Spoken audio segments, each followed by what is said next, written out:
5 climbers have died in a fall on the world's 7th highest peak. An expedition organizer in Nepal says the Russians were climbing the nearly 27,000-foot high Mount Dhaulagiri during Nepal's autumn climbing season. The climbers have been reported missing since Sunday, and a rescue helicopter spotted their bodies on Tuesday. 2 of the climbers had actually reached the summit. The remaining had returned without reaching the top. Radio contact was lost between them and the team members at the base camp.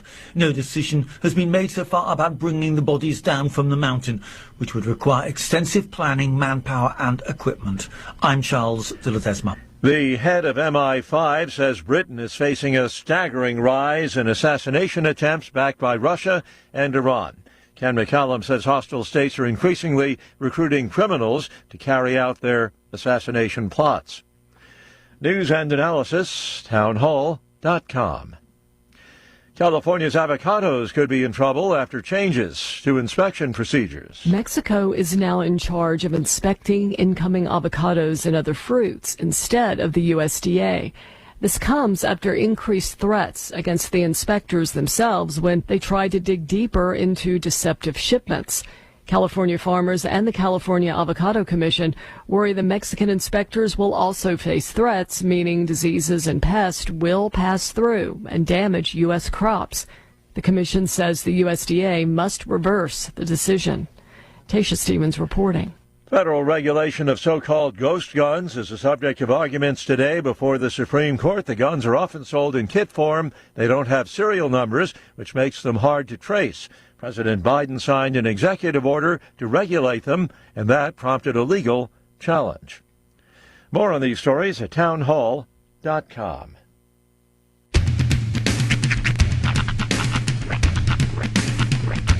What in the wide, wide world of sports is going on here? I promise you, whatever scum did this, not one man in this force will rest for 1 minute until he's behind bars. Now let's grab a bite to eat. Yeah, come on. I feel the hot wind on my shoulder and the touch of a world that is older. I hit the switch and check the number. I leave it on and then I slumber.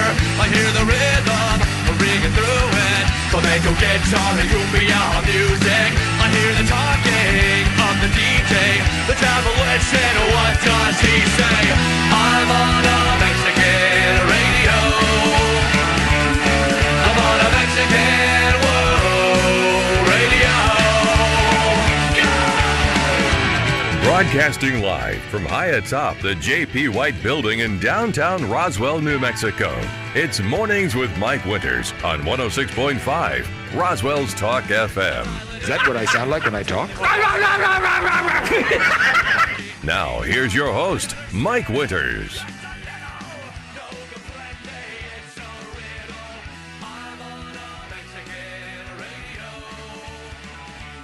And good morning, one and all. Welcome to Mornings with Mike Winters. I am he. That would be me, Mike Winters. Happy Tuesday, everybody. Indubitably. Yeah. The tuest of all the days. Kind of nice out this morning. 'Twas. It's actually, we've hit like a steady 53 to 55 degrees before the sun comes up.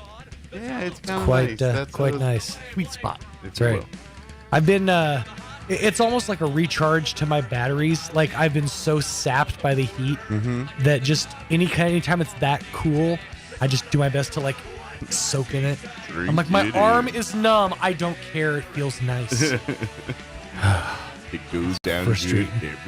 Apparently, in, like, parts of California, it was 109 yesterday. Wow. Yeah. I mean, they're still dealing with some pretty high temps. Man, they got the Southern California, probably. Hurricanes east of us and hotness west of us. Huh? Good to be landlocked, everybody. Yeah. And I'm but sorry. thoughts and prayers. I'm sorry. This hurricane that everyone's saying is a doozy. My point last week of naming these things. Come on, Milton. It does not sound now. In imitating fairness, he did set the building on fire. I'm just saying, Milton is capable of some pretty severe things. That being said, this does look like a pretty severe storm. It's a Cat 5, they said, when it hit the coastline. and the winds are the main problem. It'll be Cat 3 by the time it sweeps over Florida, but still, it's going to go through the entirety of Central Florida. As soon as you did that whole thing there, this is where my 7-year-old brain went. Right. I had an image of a tornado. Why a tornado? I don't know a tornado. But it's going, have you seen my stapler? I was told that I could listen to music at a reasonable volume between the hours of 9 a.m. and 2 p.m. And I'm correlating because Susan listens to her conversations while There's a tornado doing faxes. that. Not wooing, not whirring, nothing. Just have you seen my stapler? I said, but no salt. I said, no salt. No salt. That is my favorite quote of that whole movie when he's right at the end. He's so insanely incensed. He just goes, I said, no salt. No salt. Like, that's him yelling, no salt. Yeah.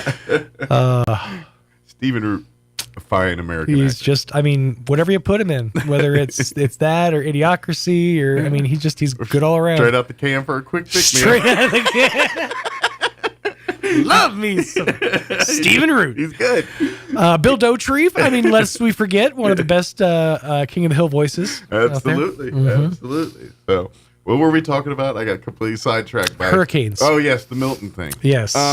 Yeah, I mean, Uncle Milty about to sweep this through one's pretty, Central pretty. Florida. What they're saying sounds like this one's going. Yeah, it's got a wallop. Well, the problem is there's so much debris from Helene just everywhere, and they're doing their best to get rid of it, but it's shrapnel at this point. And fortunately, it doesn't look like this one's going to quite follow. I mean, Florida's going to get hammered. Yeah, well, okay, so but Helene went this Carolinas way. and Tennessee Milton is going straight out to the Atlantic. Yeah, so Tennessee and Carolinas are probably spared from this one, but it looks like Florida, especially central part of the I don't know, the leg, whatever you want to part that calls off, right? Basically, smack dab in the middle of that. Tampa, Florida, probably Orlando, Kissimmee, because Orlando's right in the middle there too. It's kind of like right there where like Disney is and all that. So that ain't great. Heart of peopledom, yeah. So, matter of fact, I know Gene was telling me, the big guy, he was telling me yesterday, one of our guys that's doing software automation. Stuff that y'all don't care about, but stuff about our computers here doing some work. Him and his family are evacuating to Dallas because they live right in the path of Milton. You're talking about Ron? Yeah. Oh, wow. Yeah. Yep. Fortunately for him, he's a computer nerd, so his whole office is like on a laptop. Oh, yeah. So he's like, let's go. Yeah, you can just pick up and angsty nerd geek backpack, and then, I'd say he was get off on a Ducata, but he doesn't have that kind of money, and he's a family man. So everybody in the Mazda. Yeah. Into the Prius we go. Into the Caravan. That's right. Anyway. But yeah, it does. It's pretty. This one's pretty. But still, the Milton thing. I can't take that seriously. It's tough. You name this Skeletor. This is going to be people like Skeletor's coming. Right, Hurricane Slagathor is boy, howdy, we need to move. That does. Milton's coming. Oh, I'll set a plate up for him. He doesn't like it spicy, right? Right. We'll keep the cayenne out. Oh man, but yeah. So but there was something else I saw. Thoughts and prayers for sure to the people there in Florida, and for those who can. I mean, I understand there's extenuating circumstances tying people to a place, but if you can, get out while you still can. I got. And I don't have all the details yet, so what I'm sharing now is a little bit spotty. But yesterday I was talking to some of my American Legion friends, and apparently American Legion are riders and folks nationally. They're going to be doing a deal where they're going to have a run, and they're going to be collecting supplies for hurricane victims. And I think they're going to start west and head east towards the hurricane stuff. And so they're going to pick up stuff and then donate as they get into Tennessee, start donating, pick up more stuff to take into Carolina. So I don't have all the details, but from what I hear tell, they're going to be coming through Roswell. And so we'll and it's going to be here like around the 24th of October, somewhere in that ballpark. But I don't have all the details yet. But as we get more info, we'll make sure to get you more info. Roger Dodger, Chili Willy, Milli Vanilli. So. See, a Hot Shots reference. Where are you going to get that? Anywhere else? What's our vector, Victor? Airplane. Bam. Bam. Step Brothers. It's pulling them out of nowhere. I was about to hit off each other. I was like, no, because we're just going to keep Catalina wine. By the way, I know you got an interview to get to, but you did finish Casa Bonita Mi Amor. Oh, yeah. See, I did. And, oh, my goodness. Yeah, it's cool, and I actually want to check it out. But I am pretty sure if those two, particularly one of them, didn't have such a love for Casa Bonita, there's no way it would have been finished. Because this thing makes no financial sense to anyone that what they did. What they bought was a facade. Yeah. Like the facade of the building. And not even that, because they had to renovate a bunch of that too. But they bought the name, the menu, obviously, the recipes. But yeah, I mean, getting it as is the way they did, investing somewhere in the realm of $40 million, spoiler alert, to get this thing done. But yeah, I mean, in the end, it's. So I was impressed that it actually came together. Yeah, and it looks really cool based on the after when they show how it all looks. It's starting to come together, and they're really good at this with the documentary crew they had do it. It's, by the way, the same crew that did 6 Days to Air. Okay, so I think it's like their personal documentary crew, but everything is starting to look up. The buildings get taken shape. The employers are kind of coming in, and they can start training. And then you hear the pool's losing 10,000 gallons of water a day. There's a leak somewhere. We have to start completely over on that. Right. It's like, oh. I mean, just to give you, and I don't think this is a big spoiler, because this is something you probably can look up on the internet and find out very easily. But let's just give you an idea. When they purchased through, and it was kind of like a foreclosure. It was an auction, yeah. So auction. So it wasn't as is. It wasn't essentially. like they got the chance to inspect it and stuff. So they really couldn't do their homework on the property. This was all emotional purchase. But anyway, so basically, once they purchased it from the auction, they carved out a budget of like $6.1 million or $6.9 million, somewhere around that ballpark. Well, through all of you heard what Sean was saying. I will tell you the final number is $40 million. They went from a $6 million budget to $40 million. 40. That's a lot of dimp. You know how many Red Lobsters you could buy for $40 million? But that's just testament to the passion that they have, and also the boundless amount of money that they've been given through the different streaming setups that they've acquired. Like deals with both Paramount and with comedy, with Viacom, setting up all these extra deals that they've got the money to play. Oh around. yeah, I mean, thank all those Casa Bonita lovers. Thank those that little pack of vile kids that they created, and it's been going on for 30 years. And that was another thing too. I love that they kind of paralleled the episode, because halfway through the construction of Casa Bonita, they had to leave to do the next season of South Park. Yeah, because things got behind. They carved in. This is when they thought they were going to be ready, and it wasn't close. That's kind of a testament to Trey Parker himself, because he's able to compartmentalize and say, okay, I need to shut this part of my life off. Sure. I cannot think about Casa Bonita because I have to be fully immersed in this season of South Park. Yet they're recording an episode where they're restaurant owners, and the kids are restaurant owners. I don't know where you're going to do it. Just make it happen. Hold on for a second. Whee! Which I believe, I can't remember, it was like August of 23 or something when that aired, or October I'd 23. love to say the name of the episode, but I can't. It's not ready. They opened a restaurant, a hot dog restaurant. Yes. And it's a playoff of Haagen-Dazs. Yeah, it's more of a visual. So, I mean, like visually you could see it, and then you say it, and then you're like, oh, we just say it on the radio. It just sounds offensive. So it's Dikinbaus. German. Yeah. With the umlaut. Make of that what you will. Speaking of food, tonight is out at Texas Roadhouse. Tonight is their Dine to Donate night with the Historical Society for Southeast New Mexico. Nice. From 3 to close, which I believe is at 10 p.m. If you have the flyer, either digitally or in paper, present that when you go to eat or go to do carry out, and they will donate 10% of your total meal cost back to the Historical Society here tonight. Nice. So We do have a copy of that flyer on our Facebook page. I'll make sure Roy puts it in the comments of our video here today. Mm-hmm. And, of course, the Historical Society on their Facebook has it as well. And if you don't do all that digital stuff, call Amy over at the Historical Society. She'll get you a flyer or tell you where to get one. And just present it tonight between 3 and 6 and help out the Historical Society and fill your belly with delicious eats from Texas Roadhouse. Nice. It's you know what? My wife's been on a kick there. She's found it very delightful because she was having a hankering about a month ago for salmon. Okay. And one does not think of Texas Roadhouse for Yeah, generally no. It's hard to find a good salmon around here. but they got one. Okay. And she loved it to a point where we went a week or so later or two later, she got it again. Does she do like the rice pilaf with the veggies? No, I don't know. You gotta pay more attention, man. I don't think so, but I don't know. She got salmon.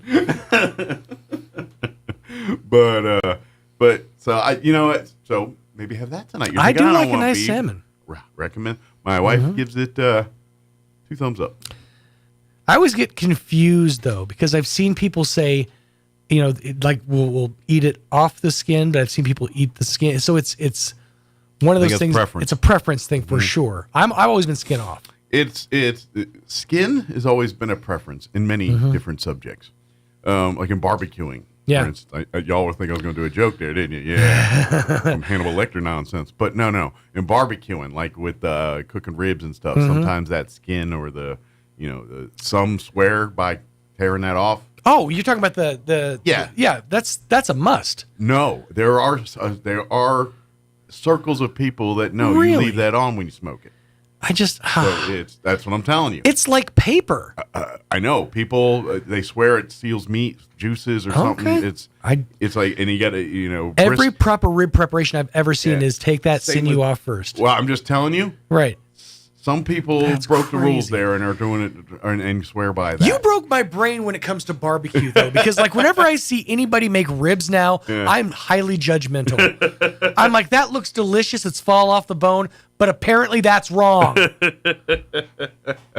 No, because we have to be contrarians. Look, if you have poor dental hygiene, fall off the bone ribs are delightful. It's not even that. It's just I like melty meat. It's not melty. It's melty. It's mushy. There's a difference. Melt in your mouth. Trust me, a perfectly cooked rib, you have that mushy mess, you don't want none of that. You don't want none of that. You don't want none of that. Well, I got to hate on the dentally challenged. Sometimes we like our stuff falling off the bone. Don't get me wrong, I love licking pudding. You know what? If you could make chicken fall off the bone like that, I would be in. You're hard pressed to get a good chicken. A good moist chicken like that, though. And chicken, it depends on the way it's served. Like in a stew, I want it kind of soft. But if it's on like the drummy, I want a little bite. Like a bite. Well, yeah, and I want bite too. But also, I'd like to see if we could get it to fall off the bone. It's like fishing, man. Sometimes you want the fish to fight a little bit. Make it a sport. Fair enough. All right. Let me give the rundown. Yes. Because I'm running out of stupidity. We're going to replay our interview we had with Barbara Gomez from Main Street Roswell on Friday. Give us an update on things happening through Main Street. In the 8 o'clock hour, I'm going to have Dr. Sean Powell join us with Eastern New Mexico University Roswell. Give us an update on what's happening out at the college. And then in the 9 o'clock hour, even though I wrote 8:15 twice, it was early. Not much sleep last night. We're going to have artist Greg Birch join us, and he's got a couple paintings and going to a couple places that he wants to share with us. So he can give us an update on what he's got going on. So, yes, indeed. We'll have Greg on in the 9 o'clock, plus we'll have all of your features, including newses of the local national variety, all the other stuff too. But Foist, here is your weather. Kind of a cut and paste kind of day, kind of week this week for weather. I'm meteorologist Jennifer Naramore with your Pecos Valley weather. Dry weather conditions and a bit of a climb and temperatures in the forecast for Roswell, Carlsbad, and Artesia for the next few days. Lots of sunshine today with highs ranging from the upper 80s to near 90, and the overnight low settling down right around 55 degrees. We're on our way to some low to even some mid-90s Wednesday, Thursday, Friday, too. Plenty of sunshine in the forecast during that time. That's your latest forecast. I'm meteorologist Jennifer Naramore. Thank you, Jennifer. Currently 57 degrees here in Roswell. Humidity is at 58%. Winds are calm at the moment. Sunny today. Highs right about 90. So, not too bad. I prefer the 80s, but this will do. Winds will be out of the south, 5 to 10 miles per hour. Clear tonight. Looking at an overnight low of 56 degrees. South winds 5 to 10 miles per hour. Wednesday, sunny, a little bit warmer, 93 for a high tomorrow. Looks like south winds 5 to 10 miles per hour. Tomorrow night, clear skies, overnight low of 56. South winds 5 to 10 miles per hour. Thursday, sunny, 92 for a high. Northwest winds at around 5 miles per hour. Friday, sunny and 94. Saturday, sunny and 94 as well. And then Sunday, we drop down to the upper 80s, 88 and sunny. And then for Monday, 84 and sunny as well there. All right, it is 7:24. We're going to take a quick commercial break. Your Roswell Livestock Report recap with Smiley Wooten, and then we'll play our interview with Barbara Gomez from Main Street Roswell. Don't go away. You're listening to Mornings with Mike Winters. Good morning, this is Smiley Wooten at the Roswell Livestock Auction. 1,145 head of cattle sold on Monday on a higher market with excellent buyer attendance compared to last week on weaned value-added cattle. Stocker calves sold 8 to 12 higher, feeder cattle 4 to 6 higher, packer cows and bulls steady to $4 higher. 3 to 400 pound steers $354, $365, 3 to 400 pound heifers $292, $315. 4 to 500 pound steers $321, $354. 4 to 500 pound heifers $270, $293. 5 to 600 pound steers $260, $321. 5 to 600 pound heifers $240, $270. 6 700 pound steers $236, $260. 6 700 pound heifers $230, $240. 7 800 pound steers $228, $236. 7 800 pound heifers $224, $230. Packer cows $120, $130. Canner and cutter cows $110, $115. Packer bulls $148, $154. Feeder bulls $125, $130. Top half the cow calf pairs $1,800 to $2,300 per pair. Top half the bred cows $1,700 to $2,025 per head. We do appreciate the business. Talk to you next Monday morning. This is Smiley Wooten. It's Roswell Livestock Auction. At Richland Motors, it's never been easier to sell or trade your current car, truck, or SUV for a newer model to hit the road in. Even if you don't purchase from Richland, they want to buy your vehicle for top dollar. But if you do buy from Richland, don't forget, they're the home of the powertrain warranty for life. That's a whole lot of confidence for you. See Richland for details. 2nd and Sycamore and 1309 Southeast Main. At Artesia General Hospital, we know it's early, but schedule your mammogram today and save. Call 855-RAD-EXAM and save 10% off mammograms scheduled through October, Breast Cancer Awareness Month. And get a refreshing drink discount from Kith & Kin in Artesia or Blue House in Carlsbad. We use leading-edge, FDA-approved Genius 3D mammography technology to deliver more accurate results faster and with more comfort. Women over 40 do not need a referral for yearly screenings. Learn more at artesiageneral.com/mammogram. If you're missing a tooth or several teeth, a dental implant may be the ultimate solution. Implants look and feel so much like real teeth that you probably forget you have an implant. Maupin and Brown Dentistry is one of New Mexico's most experienced implant providers, with literally thousands of implant patients who are absolutely delighted with the results. Call Maupin and Brown today for an evaluation. You'll be surprised how affordable implants can be. Maupin and Brown, your choice for experienced, state-of-the-art dentistry. Join Hot New Country 92.9 The Brand and Fiera 106.1 FM for a special live broadcast this Saturday from 10 to 1 at Roswell Ford.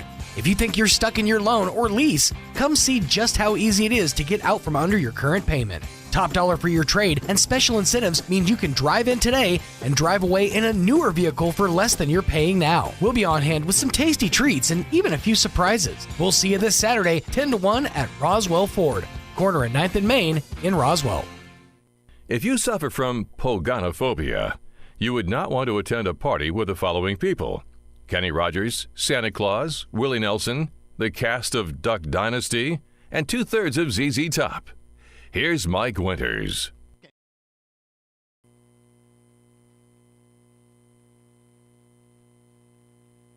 And good morning. It is 24 minutes after 9 o'clock. And joining us in the studio this morning, Barbara Gomez back with us with Main Street Roswell. Good morning. Good morning, Mike. Barbara. How are you doing today? Hey, I'm good. I'm not in the middle of an event, so that's fantastic. I was about to say, we're kind of winding things down a little bit for the season. Yeah, Farmers market's about done just about here. done. Yeah, farmers market. Is it this weekend or next weekend? I'm thinking. I think. Let's see. Is this the second weekend? I'm trying to think. No, I think it's next weekend. It's next week. So we probably got this weekend and one more after one more this. after I know that. it's wrapping up though. So if you haven't had a chance to go out there, you guys need to go out there. I was out there this last week because it was. Not only was it the farmers market, it was the chili cheese, a one-day event that they had, and it turned out the whole thing shifted from farmers, and then about 10, 11 o'clock, it started changing over to chili cheese. Chili cheese, yeah. So you could already smell the chili and them roasting everything. But I was there because I was looking for items for a gift basket specifically from the farmers market. Okay. I'm putting together baskets for the All Civics dinner. Gotcha. So and we're going to have building a silent farmer's market basket. So I'm putting together a Main Street. So you know what, Mike? The stuff that was out there was incredible. They got amazing stuff. I've got local honey. So this basket's going to have local honey. It's going to have, which is called chow chow, which I've never eaten. Oh yeah, I've got. It's been around and everything's, but yes, I just learned of it in the last 6 months myself. I'm not sure how to eat it. Is it like relish or how do you eat that? From what I'm told, you put it. You can put it on anything. You put it in burgers. You can put it in a burrito. Wow. You so put it on your eggs. what's in it though? What's in it? We'll have to get Sean in here. I don't know. What happened was I went to Cloudcroft over the summer and was looking at. It looks delicious. Like we were but at the I don't lodge, know staying at the lodge there, and you know how they have like all the gift shop and you buy the jellies and jams, and we were going through there. And I see chow chow, and my wife's like, "Oh, that's amazing." I think it's a Texas thing. Is it? And it came from Texas. I'm from Texas, but I don't remember that. Yeah, so that's funny. I don't. I'm not raised on it, and I'm not. I just got introduced to it, and I've got a jar, but I honestly haven't put it on anything yet to try it. Put it on a cracker and let's just see what it's like. I don't know. I think it's kind of like just like a relish. Maybe it's kind of like a spicy relish. But, I think it's kind of a Southwest relish. I think at the end of the day, something along those lines. But I got that, and then I got some jelly, and I got some like I said, honey. I got some fall little thingamajigs that you can put in water to make your house smell like fall already. Okay. You know, with like orange a water potpourri kind of thing. But is this you put it in water? So I found a number of things, and of course Peggy, who is the farmers market manager. She's the one that runs the show. The ship out there. Yeah, she runs the farmers market, but she gave me a basket. You know, they've got these incredible baskets, and I don't know if anybody knows this, but they're like from Guana or something, where made by women. Oh, okay. And then we buy them. Like there's a place. So their village kind of makes money by making and selling these baskets. These baskets. Sweet. So Peggy gets these baskets, and she said they're all squished together. Okay. She puts them in water, and they pop back up, but they're all handmade baskets. So whoever wins that's going to get some good stuff because it's a basket with all kinds of farmers market goodies. So again, if you've not made it out to the farmers market, you're running out of time. You're running out of time. You got a little time to go out there. And I'm telling you, it starts at 7 a.m. officially is when the checkered flag or the green flag goes the green there. Flag goes up. Yeah. But and then it usually goes to about 10, 11. You know, it starts peeling out about 11. Yeah. Or so. But if your mission is to get produce, the earlier the better. Right. Selection is the best there, and because if you come by 10 o'clock, it's going to be a little pick through. It's a little bit pick Now, if through. you're there just to do some other shopping, maybe some other, because it's all handmade, it's all low. It's not stuff you're going to buy in big box stores or anything, but homemade bread, bread, homemade cookies, some crafts out there, a little bit of other stuff. It's some candles are out there.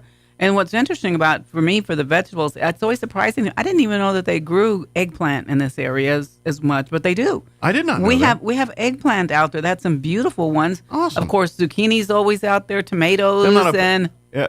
we always just hear green chilies. Like, what do you grow here? We grow green chili and cows. But yeah, we do grow other things. We have a few other things. Yeah. But there's other things that are out in the soil. And there might even be some watermelon still left over, and those are always really good. Because, this last week at the Chili Cheese Festival, I got a fruit cup.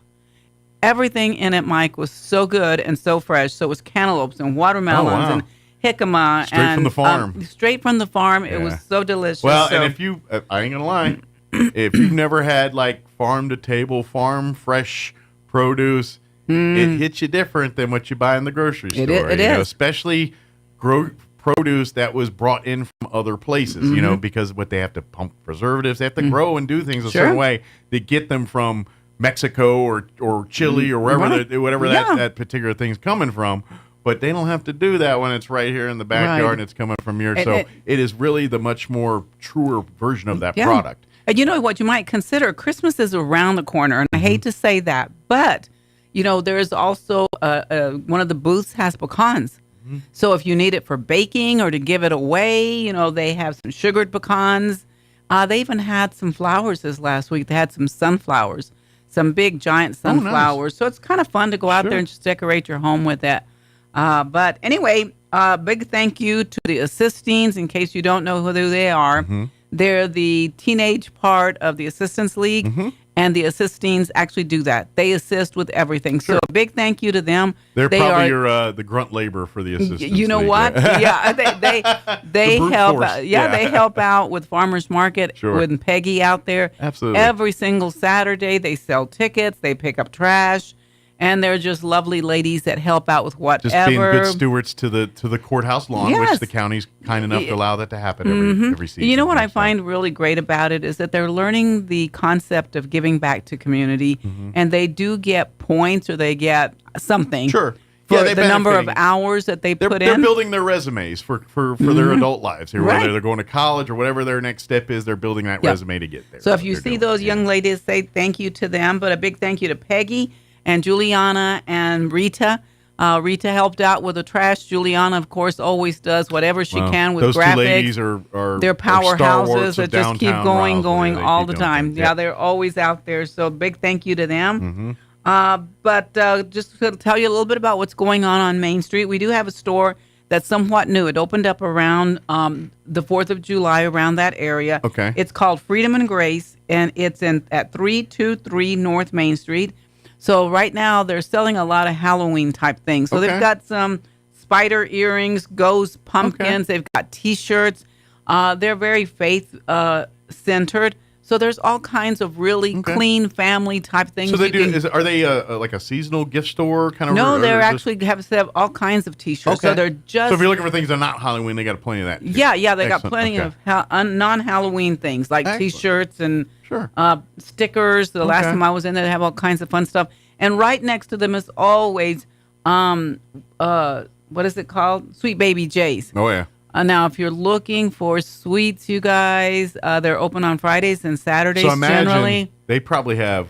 I'm just saying, since they're next to a bakery, that's hard on the diet. When you're day in, day out, smelling the baked goods. Oh my gosh! And you know what? At Sweet Baby J's, they make some of the best desserts. Now, if you're the baker, you might get sick of it. But if you're the neighbor that just smells it all day, that's got to be rough on you. I couldn't. I'd love to be next to them. How's that? I would love it. I'm a bread person. So. Diet would be very hard to stick to if you're in that situation. And it's a good place to go because they've got everything from pies to cakes to cookies.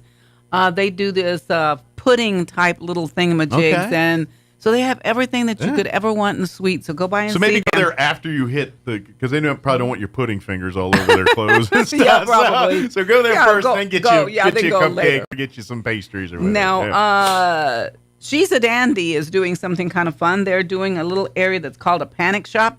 So if you need some calming down, and if you don't need it now, maybe you need it for Christmas or for after Christmas. But they've got cleansing sprays and deep sleep type things. If you need some help for that, they also do their own T-shirts there. So if you because that's what most people probably know them for is their clothing and T-shirts and custom stuff. Yeah, but if you need some de-stressing, they got some products and things that can help you out there too. You know what's really cool about them is if you go in there and you find a shirt and you go, I really like that design, but I don't want that sleeve, or I want a short sleeve, or I want a different color. Yeah, they do all that. They can grab it, take it to the back, and it's custom made for you right then and there. Yeah, if you remember, and another thing they're kind of popular for, depending on when we do the First Fridays and all that, they were always the ones that brought the exotic animals that come out from the Runyon Ranch. They do. And so they usually had some kind of a fun furry animal hanging out on Friday nights during that. She's a dandy there usually. And even during the Chili Cheese Festival, they also had their own things going on in front of their building. They had a trailer out there that was selling drinks and different things. Yeah, so they do really fun things, trying to keep things moving on Main Street. But they do have more than T-shirts.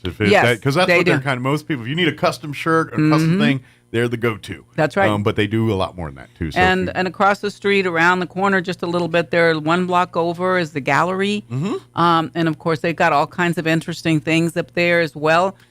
If you have not seen what the local artists do, you should stop by there, So it's really a store within a store. So you walk in there, and then each of the local artists that are residents there have their little booths or sections. Yeah, their little own area. And it's all forms of art, anything from ceramic work to paintings to woodworking, metal work. It's glass. It's a and eclectic they mix. also do jewelry and things like that.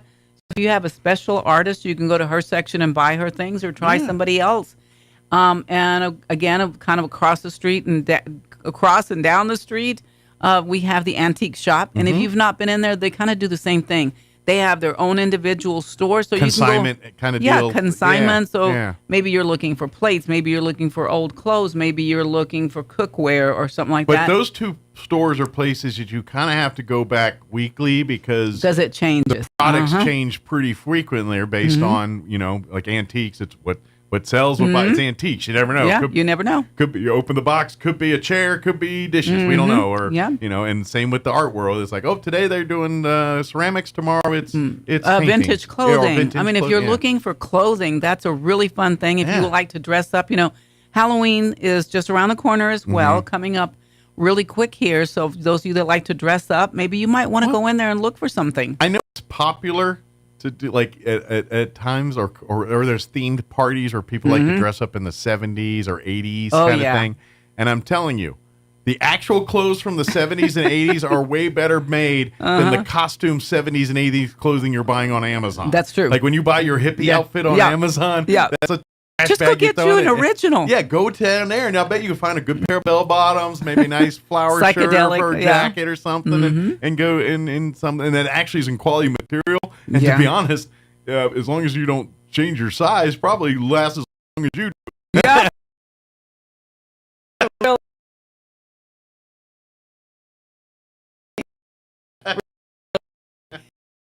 Another place to go to find some interesting things is over here on Richardson at the museum. Stuff you do. They have masks in there. Oh yeah, that's cool.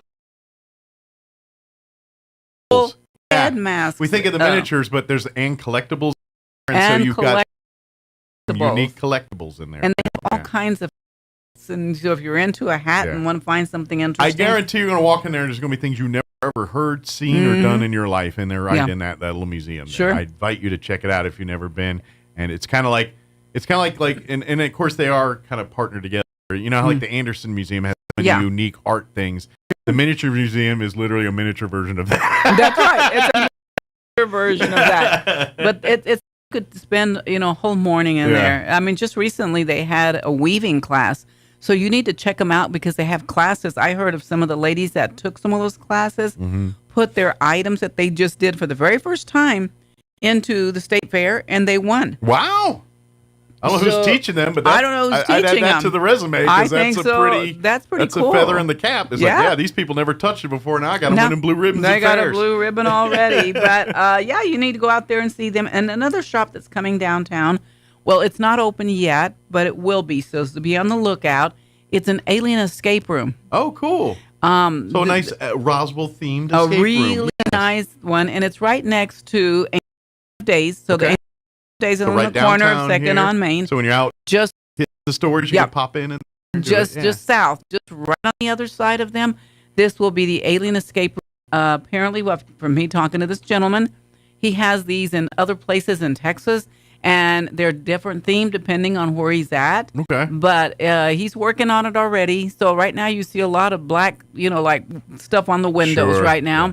because they're going to keep it a secret. But pretty quick here, it'll be open. Classified things are happening in that room right now. And just down the street on the other corner of that is Holy Waters. It's a local bottling water company. Oh, cool. And it's the same owners, Luke, the same people that own Hot Bevs. Okay. And so they're opening up so water. You go there for your quick pick-me-ups? Yeah, you know what? They have that water. It's a canned water. Mm-hmm. And I think they're doing two. They're doing Holy Waters and they're doing. And I know if they do some of the stuff like they do at the Hot Bev, you can get like the caffeinated or like if you want to. Like I wouldn't recommend doing it all the time, but you can get like this thing that they Red Bull up that'll that I don't know, you might have to sign a waiver for it because it'll get you so jammed up drinking. Hyped up really quick. Like, but sometimes so you need I wonder that. if they're gonna have some of those kind of products there too in their water. Yeah, like maybe so. Energy infused or whatever. But I know that's going to be their production area more than anything else. But either way, a great thing for Main Street. You know, we're seeing a lot of people asking questions about Main Street. Okay. Mike, looking for locations. So if you are looking for a location on Main Street, let us know. We might can direct you to somebody. I've just recently talked to a food truck that wants to transition to brick and mortar on Main Street. So as soon as we can figure out where he wants to be, hopefully they'll be here because they're looking at Main Street, everything from the north side to the south side, hoping to land on Main Street. I imagine their food truck customers will be excited for that. That way, don't have to kind of chase them around town. They can go to the same place every time. And talking about food trucks, and just a little, push for what's happening out at the fair, you guys. If you've not been out there, it is a food extravaganza. Stuff, Oh, everything that you want, corn dogs to tacos. It's a tour of the world of food there. Yep. They even have island noodles out there. So anything you could ever want is bacon on a stick. I saw that. What was Sean that? I reported missed that one. It's over. I think it's closer to the rides, but Sean found it and bacon on a stick. Bacon on a stick. And now I've only had that once, and the one time I had it, it was a life-changing experience. So I recommend you try that. It's anything like what I had.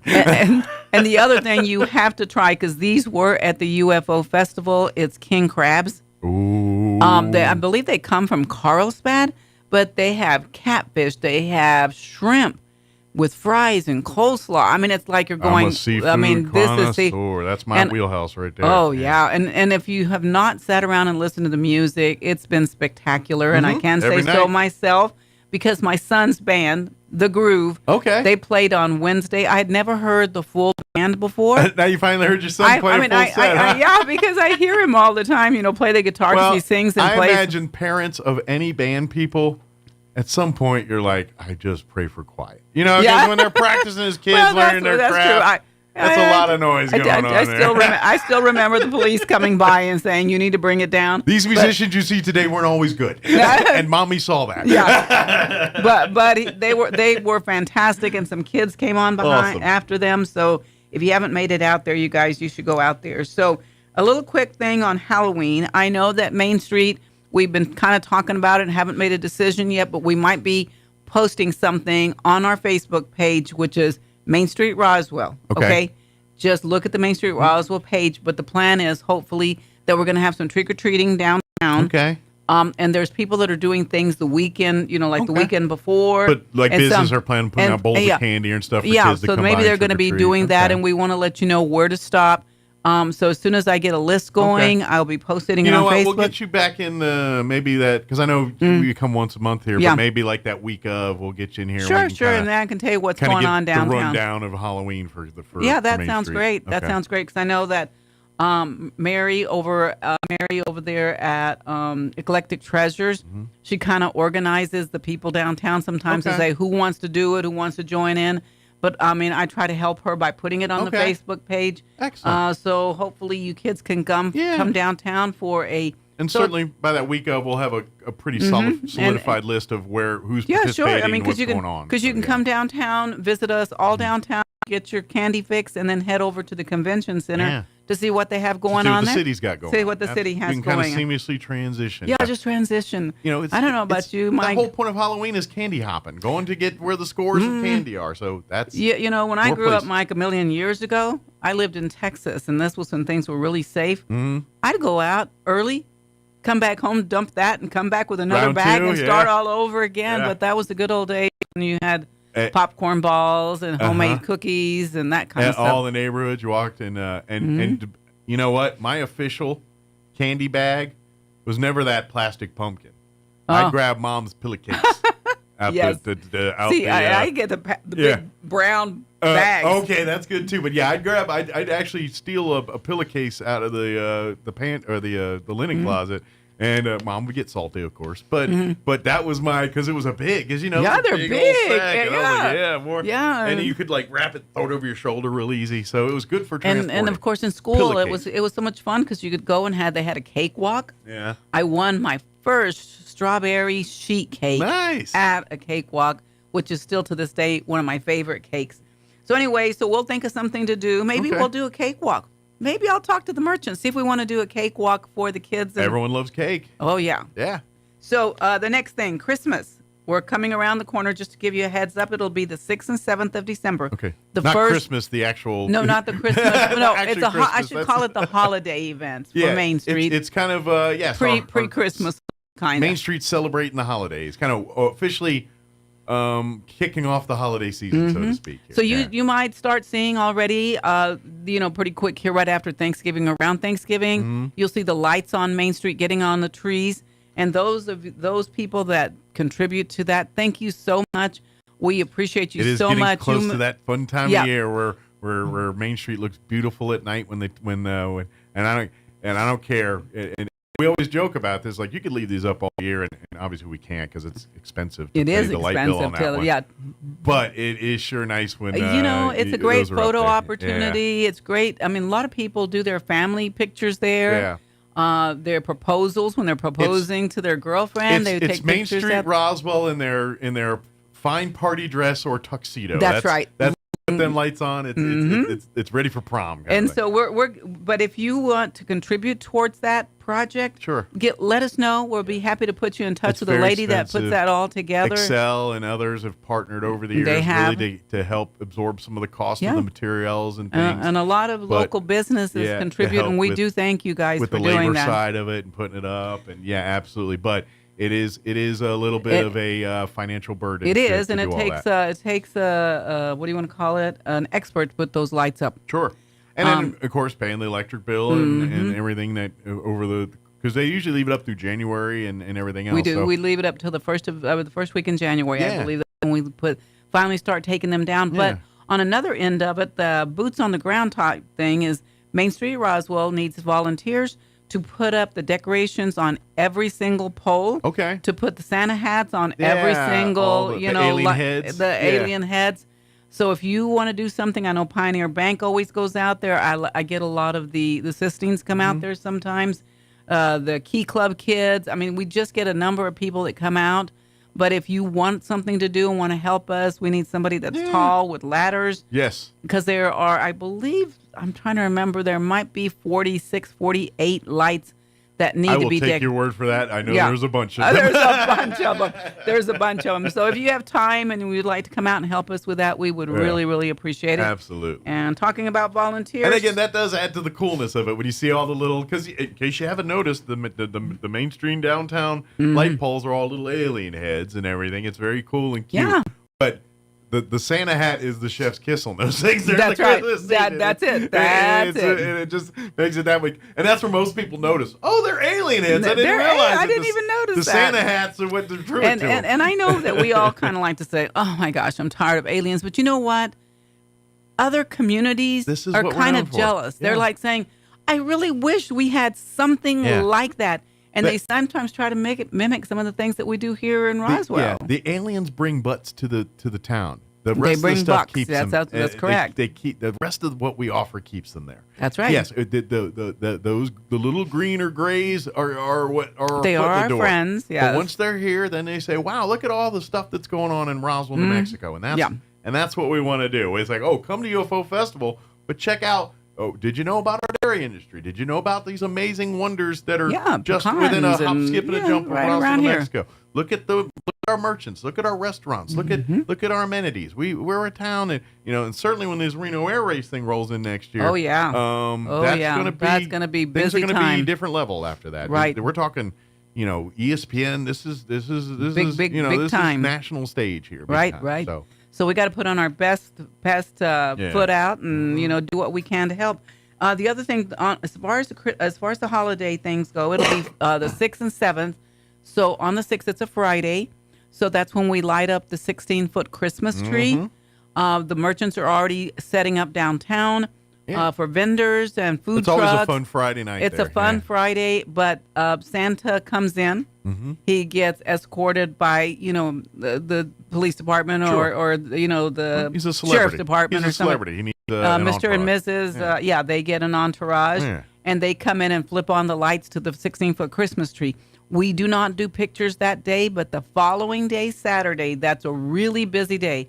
It'll be pictures with Santa all day long. So don't try to get him on Friday. Yeah, because he's just on because he gets there just in time to light it. Sure. Say hello to everybody. He's working. He's jobbing that night. He got got mobbed last year. The kids were all waiting for he's him. Santa. I mean, he's Santa. Santa carried a few that's kids. Santa's life. And so did Mrs. Santa. But that'll happen on Friday. And then Saturday, like I said, will be pictures with Santa. We will have vendors. We'll have food trucks. And then later on will be the parade. Excellent, we have the Christmas parade, and the tradition electric light parade, the electric light parade, and that night will be a movie. Everybody keeps asking me, what is the theme this year, Barbara? That's the question. We are from one end to another in terms of what people want. Everything from Nightmare Before Christmas.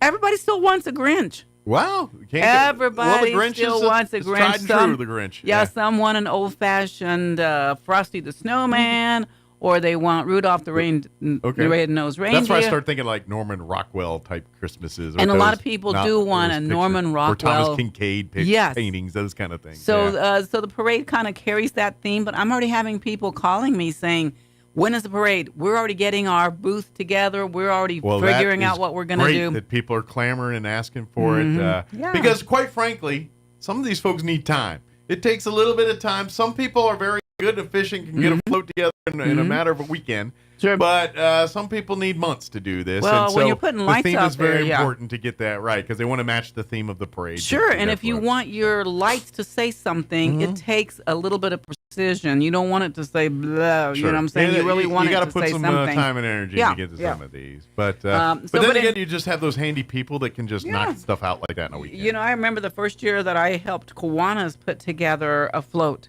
for the Electric Light Parade many, many, many years ago.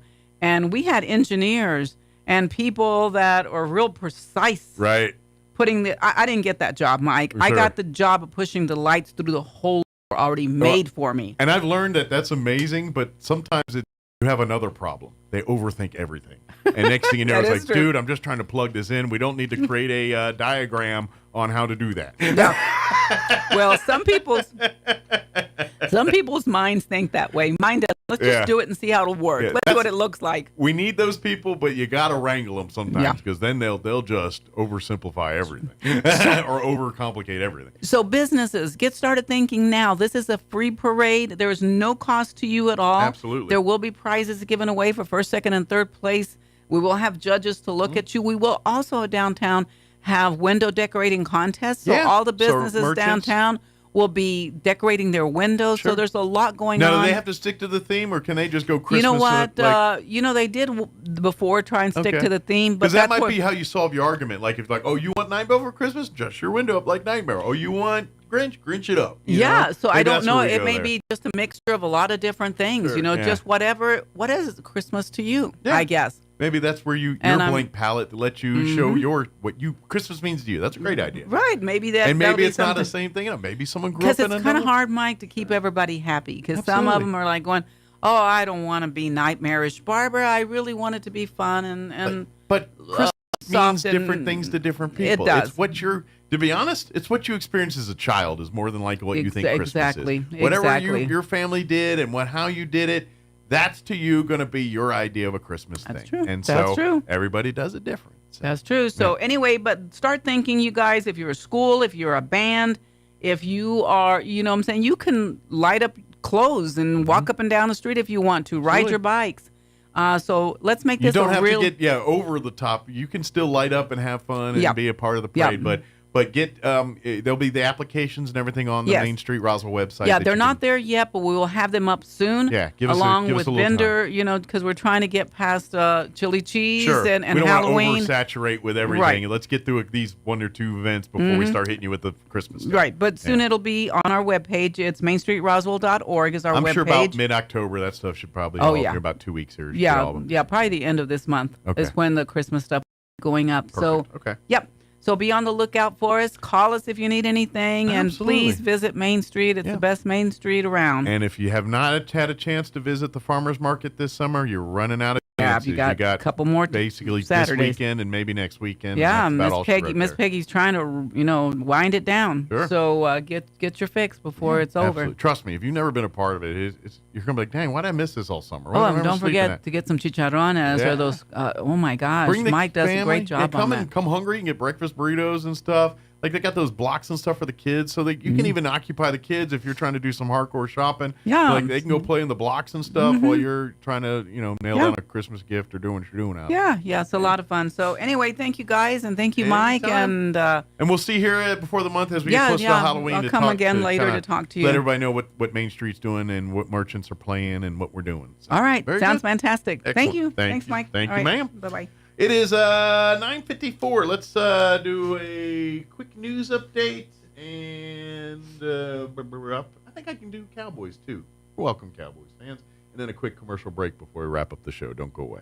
Receive commercial and general aviation training, hands-on training with Operation Aircraft, Boeing commercial experience, advanced composite repair training, and more. And ENMU Roswell offers in-state tuition for veterans too. Learn more about this exciting program on campus or online at roswell.enmu.edu. Eastern New Mexico University Roswell. Success starts here. So you think drinking alcohol can't hurt you? It'll mess you up big time. Say adios to large chunks of your brain. Major damage is already being done. Other parts of your body are getting wrecked too. Forget about sports, forget about school, forget about doing much of anything. Underage drinking freaks out your body, messes up your life. Sponsored by the NMDOT. Your home for Coast to Coast AM in Roswell, 106.5, Roswell's Talk FM, KEND, Roswell, New Mexico. Townhall.com. I'm Rich Thomason. Those gas lines may stretch way down the block, but Governor Ron DeSantis is assuring Floridians there is enough fuel for them to fluff and get out of the way of Hurricane Milton. The Category 4 storm expected to roar ashore later tomorrow or early Thursday in the Tampa Bay area. There's a lot of uncertainty about what is going to happen in terms of this track. It is predicted that this will weaken, but it was not predicted that it would get this strong to begin with. So we can hope and pray that it does weaken. But as of right now, this is a ferocious hurricane. And if you've been ordered to evacuate, Tampa Mayor Jane Castor hopes you will comply. You have that responsibility as well. This is the real deal here with Milton. Hurricane and storm surge warnings are up along most of Florida's west coast.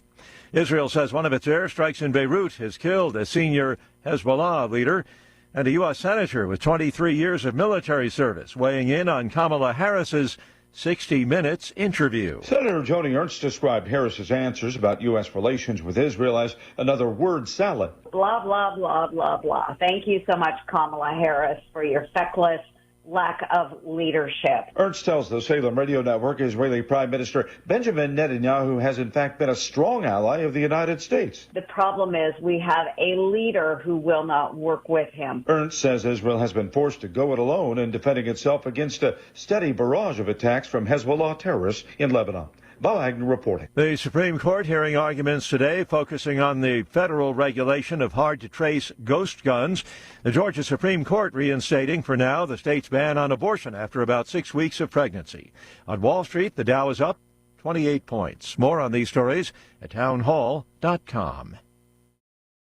Here's an important message from the Diabetes Solution Center. Do you like pricking your fingers to test your blood sugar levels? No one does, but it's important to maintain your health. And now, by wearing a small remote device called a continuous glucose monitor, or CGM, you don't need to prick your fingers anymore. It's easy to use and helps you make more accurate diabetes treatment decisions. If you are testing your blood sugar 3 or more times daily, injecting insulin, or using an insulin pump, call the Diabetes Solution Center right now. And if you have Medicare or most major insurance coverage, you may be able to get a new CGM at little to no out-of-pocket cost. Shipping is free, and we'll even bill your insurance company for you. If you are testing your blood sugar 3 or more times daily, injecting insulin, or using an insulin pump, call the Diabetes Solution Center right now to learn how to end the painful finger sticks and get your own continuous glucose monitor, or CGM, at little to no out-of-pocket cost. A bankruptcy plan for cryptocurrency firm FTX has won court approval. Calls for the full repayment of FTX customers, money to come from $16 billion in assets recovered since the company's collapse a couple of years ago. Creditors are expected to receive cash repayments worth an average of 119% of what they had in their accounts at the time FTX filed for bankruptcy. The agreement ends a saga that started when the firm went bankrupt in November 2022, leaving millions of customers around the world without access to their accounts. Last year, former boss Sam Bankman-Fried was convicted of stealing $8 billion from customers. He was later sentenced to 25 years in prison. The BBC's Michelle Fleury. Stock traders in Hong Kong may be suffering a bad case of whiplash. On the heels of recent dramatic gains, the Hang Seng Index plunged, falling 9.5% the other day. Townhall.com. Another Nobel Prize is handed out. Two pioneers of artificial intelligence have won the Nobel Prize in Physics. John Hopfield and Geoffrey Hinton were awarded the prize on Tuesday for discoveries and inventions that formed the building blocks of machine learning. The Nobel Committee's Ellen Moons assesses their contribution to science. These artificial neural networks have been used to advance research across physics topics as diverse as particle physics, material science, and astrophysics. Hinton says he's flabbergasted at being honoured, adding AI is revolutionising the way we work and live, but also creates new threats to humanity. I'm Charles Philadesma. No relief yet from the dry, windy conditions that have fed deadly wildfires across parts of western North Dakota. People have been chased from their homes, and one person, 26-year-old South African man, was killed. More on these stories at townhall.com.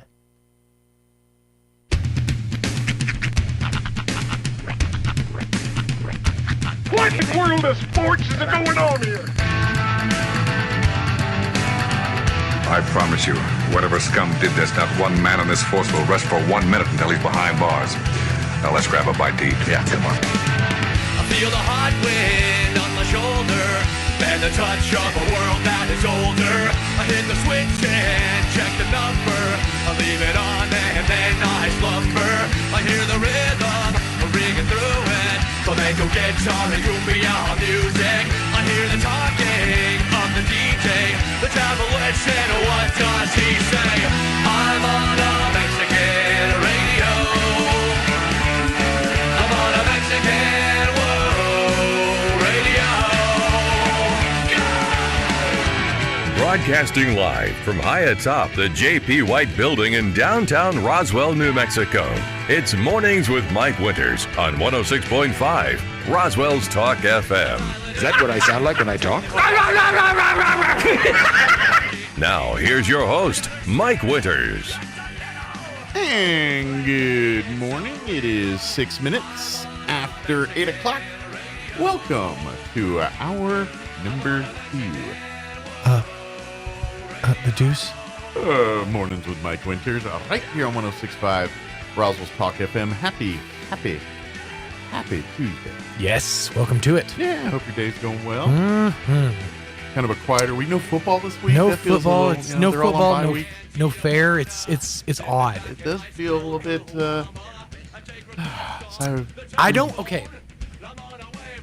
I don't want to say the phrase. I don't want to say that because you don't want to. I don't want to. Yeah, tempt fate. Right.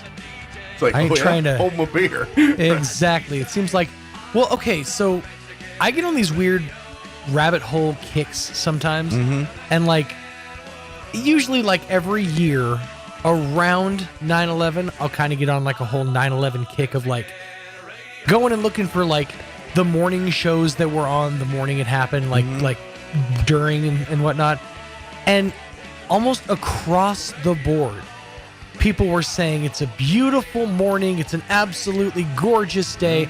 Literally, his name just left my head. The weather guy from the Today Show, the old not Willard Scott. Yeah, Willard Scott. Thank you.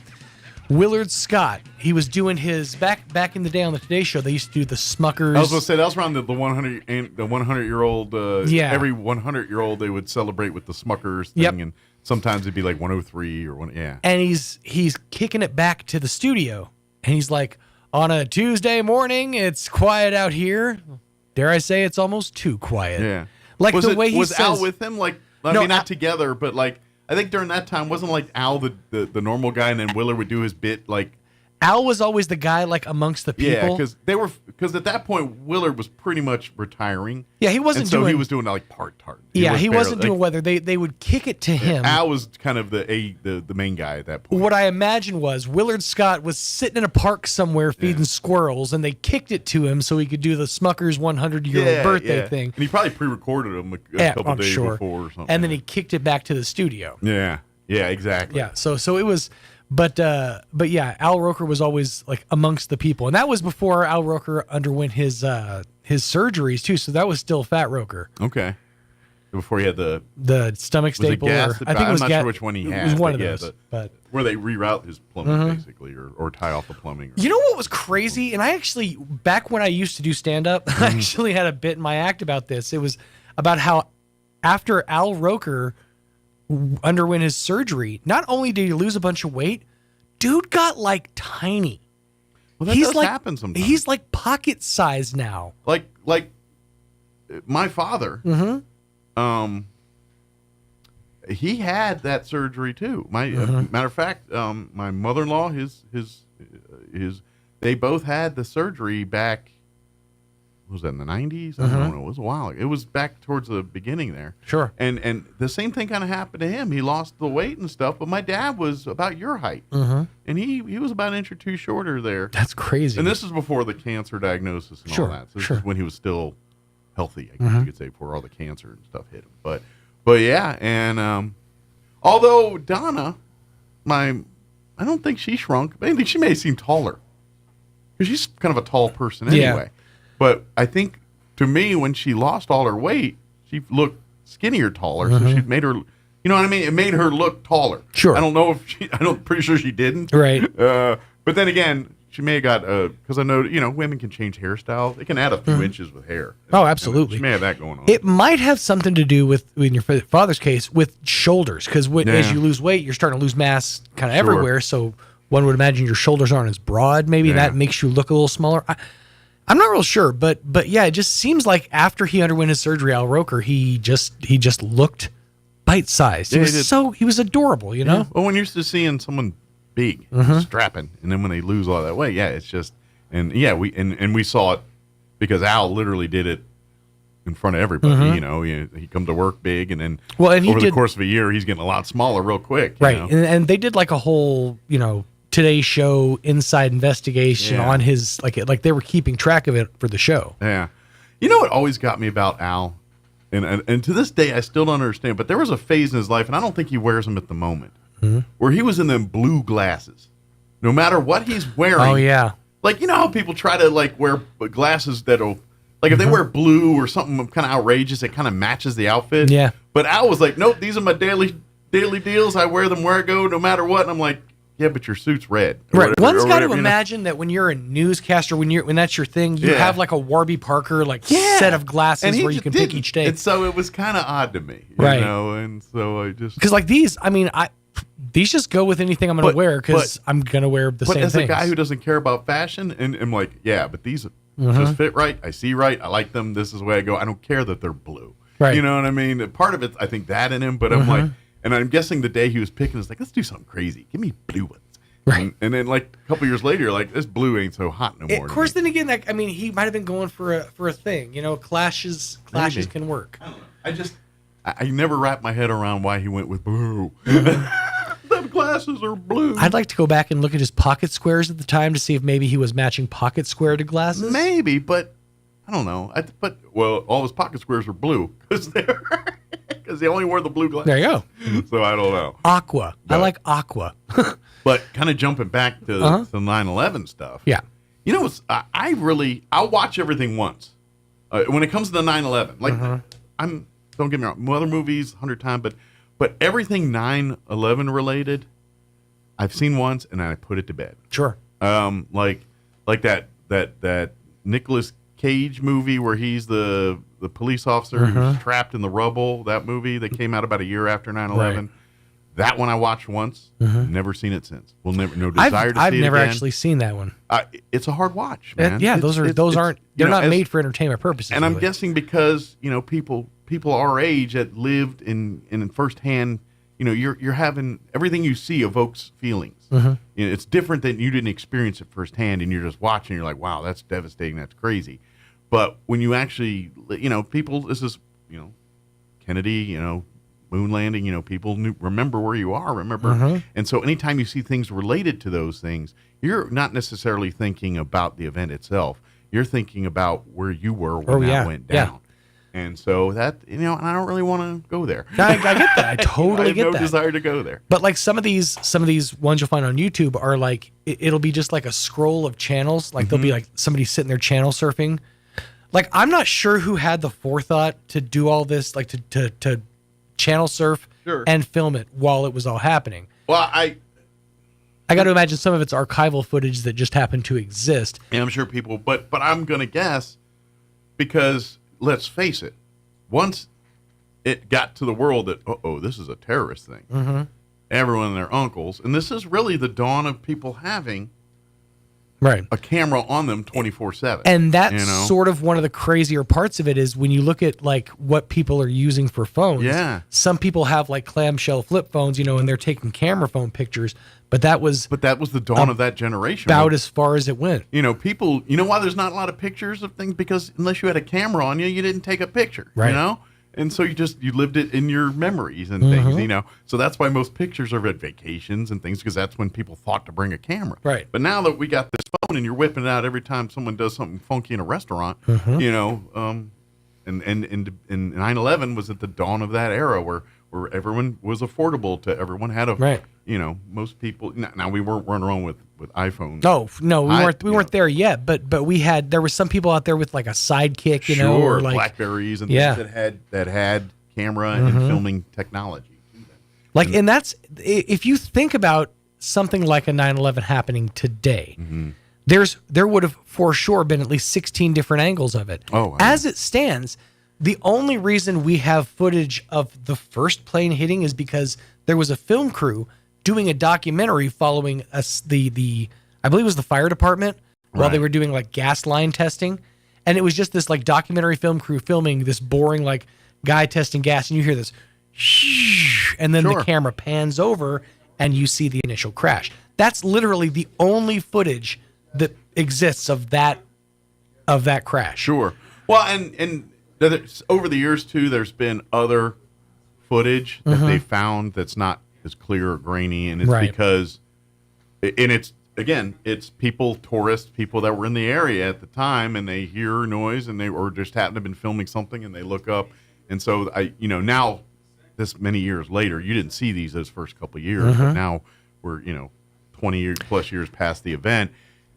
Some of that stuff's turning up now. And see, this is the one thing that's always bothered me about all that coverage. Like, I get the towers. There's not necessarily, we weren't in a camera age. There has to be more footage from the Pentagon than those like 3 shots that we got. Well, see, here's the difference.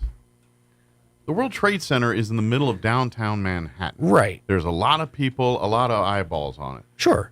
The Pentagon is in Northern Virginia. It's not in D.C. proper. Right. It's not in the podunks, but it's in a location where people just don't hang around unless you're supposed to be there. Right, but I would imagine it's also highly fortified and incredibly secure with cameras literally everywhere. Yeah. Even at that time. Yes, and that's the ones you're seeing. I think the other ones were either destroyed or not. Right. Or it's possibly that I guess some of those could have been destroyed, but Yeah. it's always driven me nuts and that quite frankly, it's not a tall building. Right. Comparative to New York City skyscrapers. Mhm. And so that's where a lot of people have their, the conspiracy people doing all their thing.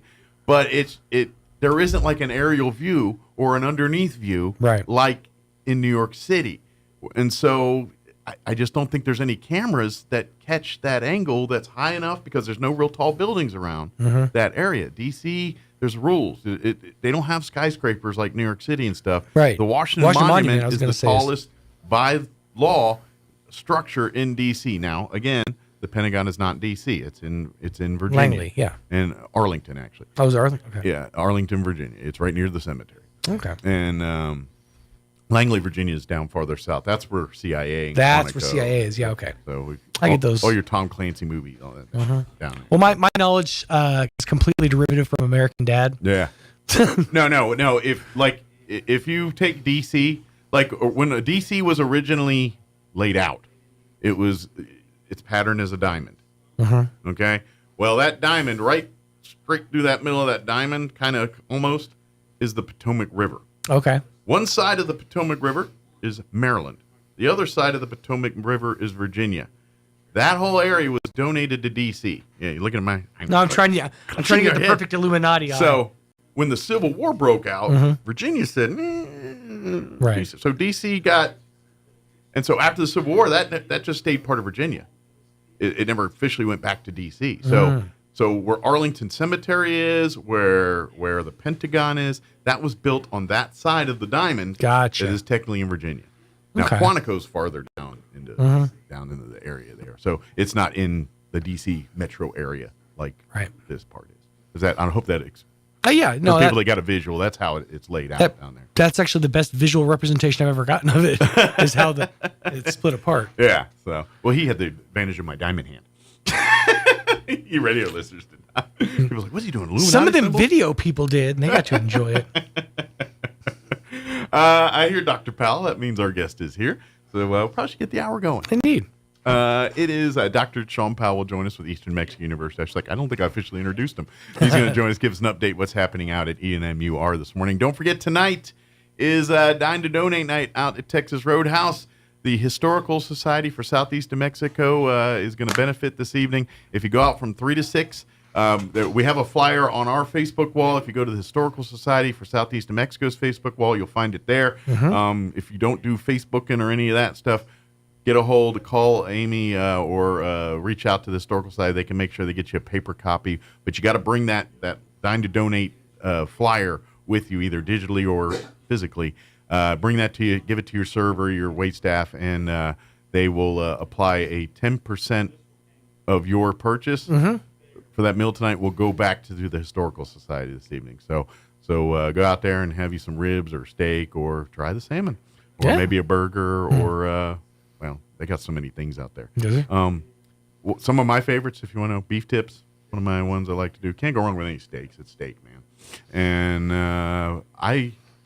I really, you know what? I had their pork chops last time. Oh yeah, grilled pork chops. Nice. They were tasty. I like a good New York strip. Yeah. Get them loaded mashed. And those loaded mashed potatoes are so loaded. Usually the bowl can't contain it. It's like spilling over. Yeah, and I like that you can get like gravy because it's like weird. Like on certain things I like white gravy, but mashed potatoes. Brown gravy all the way. Brown gravy is my go-to, you know? Yeah. The only case I like white gravy is on potatoes included is chicken fried steak. And biscuits and gravy. Well, biscuits and gravy, but chicken fried steak with a roll so that I can dip the roll into the mashed potatoes. I've had chicken gravy. fried steak with brown gravy, and it's delightful too. That feels more like a Salisbury chicken fried steak, though. Yeah, but it's a breaded Salisbury. Yeah, I don't care. It goes down smooth. Sure. I will never kick that out the party. Gravy, I mean, it's a really good thing they decided on the name gravy because the original name, throat lube, it wasn't exactly as catchy. Didn't draw the it's not hip on the ear. Yeah. Pass me some of that throat lube, Martha. Look at that throat lube boat. Oh, man. Is this brown or white throat lube? It goes good on peas, everything. I like peppered red eye throat lube. It's so crusty. All right, it is 22 after 8. Let's get you up to date on the weather. I'm meteorologist Jennifer Naramore with your Pecos Valley weather. Dry weather conditions and a bit of a climb, and temperatures in the forecast for Roswell, Carlsbad, and Artesia for the next few days. Lots of sunshine today with highs ranging from the upper 80s to near 90, and the overnight low settling down right around 55 degrees. We're on our way to some low to even some mid-90s Wednesday, Thursday, Friday, too. Plenty of sunshine in the forecast during that time. That's your latest forecast. I'm meteorologist Jennifer Naramore. Thank you, Jennifer. Currently 61 degrees here in Roswell. Humidity is right up the middle, 50%. Winds are calm. At the moment, sunny, 90. That's our high today. South winds 5 to 10. Looking at clear tonight with an overnight low of 56 degrees. South winds 5 to 10. Sunny on Wednesday as well. A little warmer, 93 for a high. Winds will be out of the south, 5 to 10 miles per hour. Tomorrow night, clear with an overnight low of 55 degrees. South winds 5 to 10 miles per hour. Thursday, sunny, 92 for a high. Northwest winds at around 5 miles per hour. Friday, sunny skies and a high of 94 expected. Saturday, more of the same, sunny skies and a high of 94. And then Sunday, we drop down into upper 80s, sunny and 88 on Sunday. And Monday, holiday, 84 and mostly sunny there. All right, it is 23 minutes after 8 o'clock. We're going to take a quick 2.5-minute break. And then Dr. Sean Powell will join us from Eastern New Mexico University in Roswell. Don't go away. We'll be back. Are you walking around with a space in your mouth from a missing tooth? Are you having difficulty chewing? Or are you holding back on your big smile in those group photos? Hi, this is Dr. Sarah Usher with Carabelli Dental. Did you know that we provide dental implant treatment for our patients? We can help you replace one tooth or all your teeth with dental implants. Why not call our office today? Set up an appointment and let's chat about options that will boost your confidence and allow you to live the life with the smile you want. Come see the team at Carabelli Dental at the corner of 9th and Main in Roswell, or call 575-622-4455. So your pecans aren't as big and bountiful as they used to be? Well, what would Jim Gill do? Hi, this is Ben from Roswell Seed Company. Few people knew as much about pecans as Jim Gill. And if he were here today, he'd tell you it was time to fertilize. He'd tell you just what you need and show you how to use it. Then he'd make some joke about your neighbors making fun of your nuts. So when there's trouble with your pecans, head for Roswell Seed Company and ask them, what would Jim Gill do? It's one of the fall's best family fun events. Art in the Park returns to JC Park Friday and Saturday, October 18th and 19th. There's plenty of live entertainment and food trucks, along with lots of vendors displaying their arts and crafts. It's always a great event for all that attend. So set aside the date, October 18th and 19th, the 49th annual Art in the Park at JC Park in Artesia, and paid by Artesia Lodgers Tax.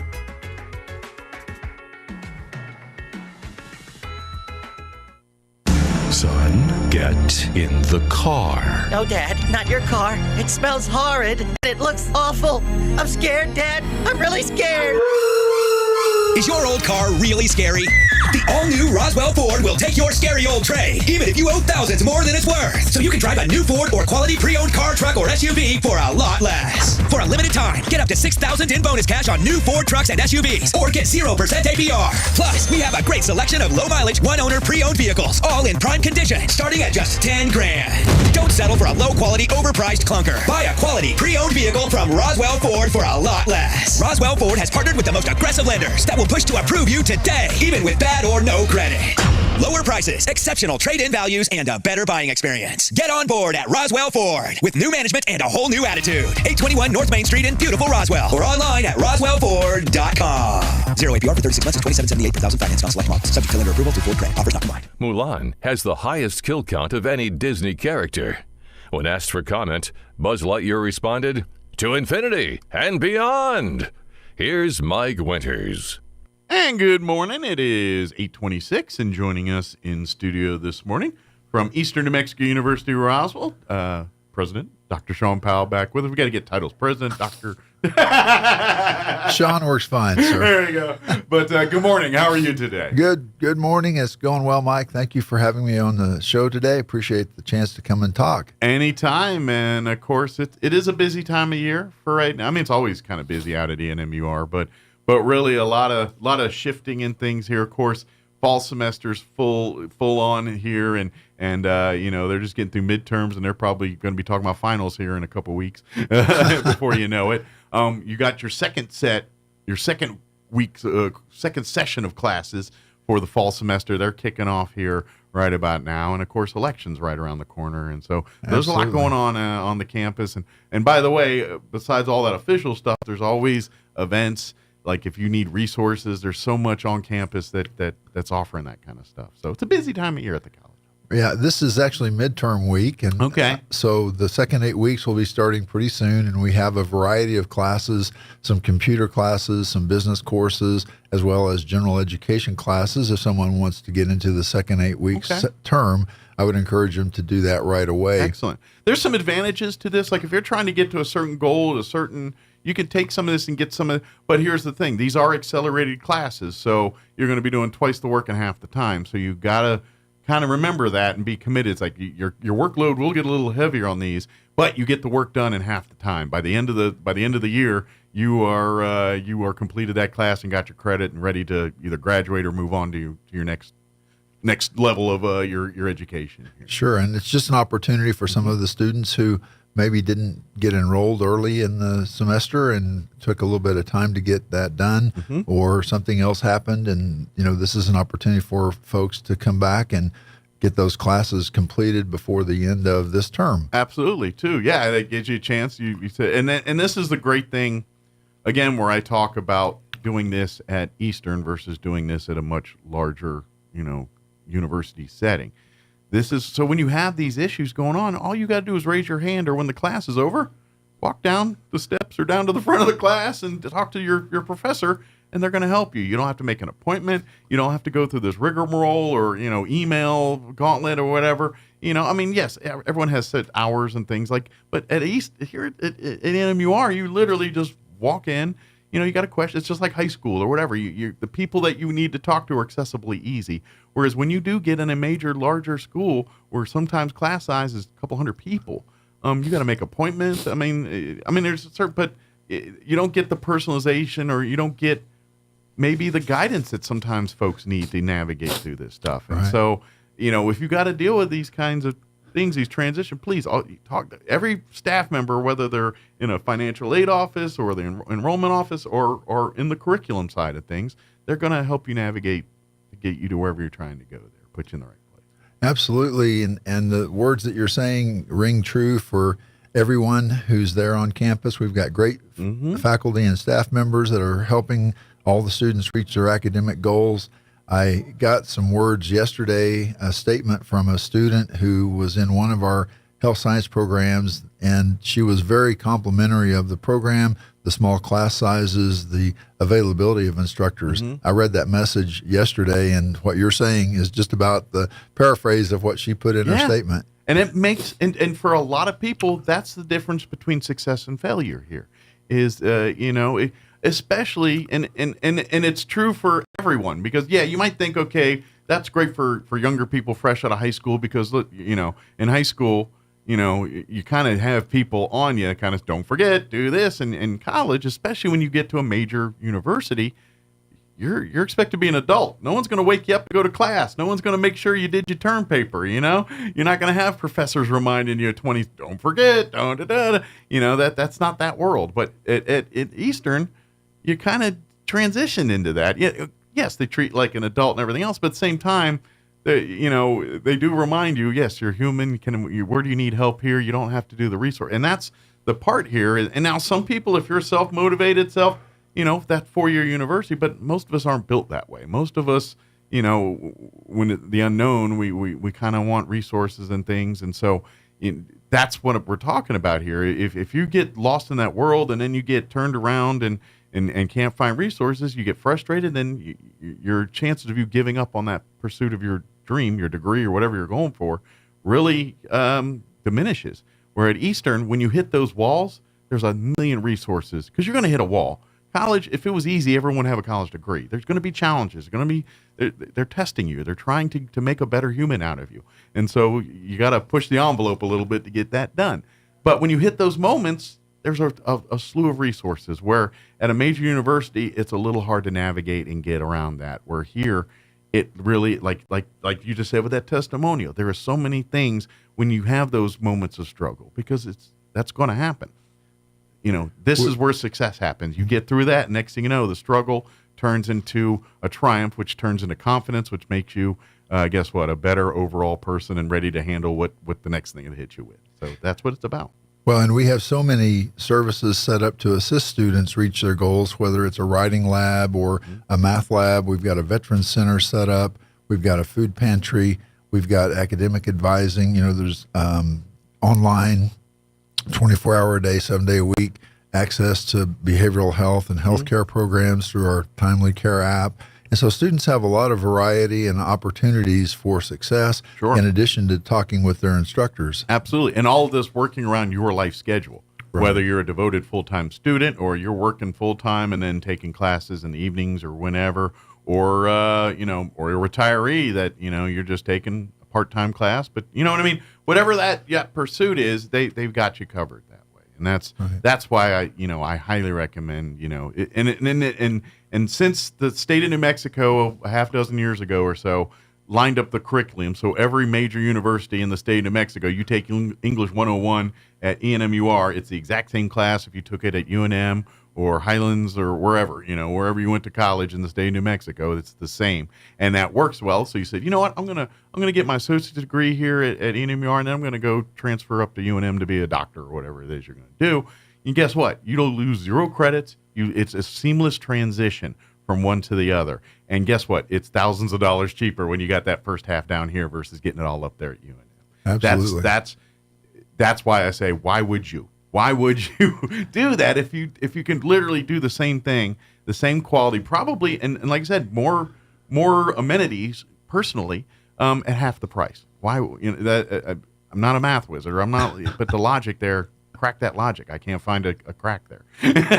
Well, and with the opportunity scholarship that's available, the students can come in, and for the vast majority of New Mexico residents, they're going to qualify for that opportunity scholarship, and that's free tuition and fees. Absolutely. So you get more bang out of that buck, basically. Lots of opportunities. In essence, the first 2 years could be pretty much free out of pocket if you play your cards right. Right. Absolutely. That's what he's saying. So I highly recommend, like you said, if you're interested, maybe say, these 8 weeks, okay, come on down to the campus day, talk to admissions, get enrolled if you're not, and then let's talk financial aid, and let's talk course, and let the staff go to work for you. Now's a good time, especially for that thing, because, it's a little busy this week, but really with everyone focusing on midterms, the financial aid office, places like that are probably going to be a little less busy this week. So it might be a good time for you to talk and hit them up and start that path here. And the spring enrollment hasn't occurred yet, but that'll open up later this month. Yeah, I would say we're weeks away from that. Weeks away from spring, but the second term of the fall is open now. Yeah. However, you could get enrolled and get all of the paperwork in line in order to be ready to go for the spring. Absolutely. If that's something you're looking at doing as well. And this is something that I always tell folks, when you're signing up for classes, especially classes that are popular or the ones that everybody needs, the earlier you do that, the more flexibility you create your schedule to scheduling for yourself. If you go in there the first week when they're announcing courses are open, you're probably going to be able to plot and plan your schedule pretty well. If you wait till Christmas break, you're not going to have as many options because people, we're the land of manana. And if you go that first week or two in January before class starts, you're really going to be scrambling. And so if you want to create less stress for yourself, go ahead and get that knocked out now. Here in a couple of weeks when that spring semester officially opens for registration, you can casually in your bathrobe start clicking and online. Yep, I need that class. Ooh, 8 o'clock works perfect for me on Tuesday. Whatever that is, you can do that and don't have to finagle. It's like, oh, this one works perfect. It's only one time. And this, yeah. Because now you're thinking, especially if you need classes that are also not as popular, where they're limited time. Like we only offer this one day a week. And it's this time, so you got to basically build around those. You're like, all right, well, I get that one I got to have, so I got to do. what else works around that? And so, but if you do that in November instead of doing that in January, it's a lot easier. Right. That's my tip. I know I was long around the corner on that. Well, and I tell the same thing to our faculty and staff members. We have a great opportunity with our relationship with Eastern New Mexico University, the host campus in Portales, because our faculty and staff have the opportunity to earn bachelor's degrees or master's degrees from Portales, and that's something that's a benefit of employment. Absolutely. So they can take up to 9 credit hours a semester while they're working for us full time. So if you're looking for work, there might be some great opportunities at Eastern New Mexico University, Roswell, and right. And as a college who's in the business of making people's lives and grow better, they offer the same for the people that call them employees too. Yes, right. We want to promote that professional development. Sure. For sure. And of course it creates your own chain of command ladder here. It's like when you got these young folks that are maybe younger junior professors, and next thing you know, you're giving them their training through the Eastern New Mexico University system. And next thing you know, those are going to be your department heads and your leaders in 5-10 years down the road here. So, right.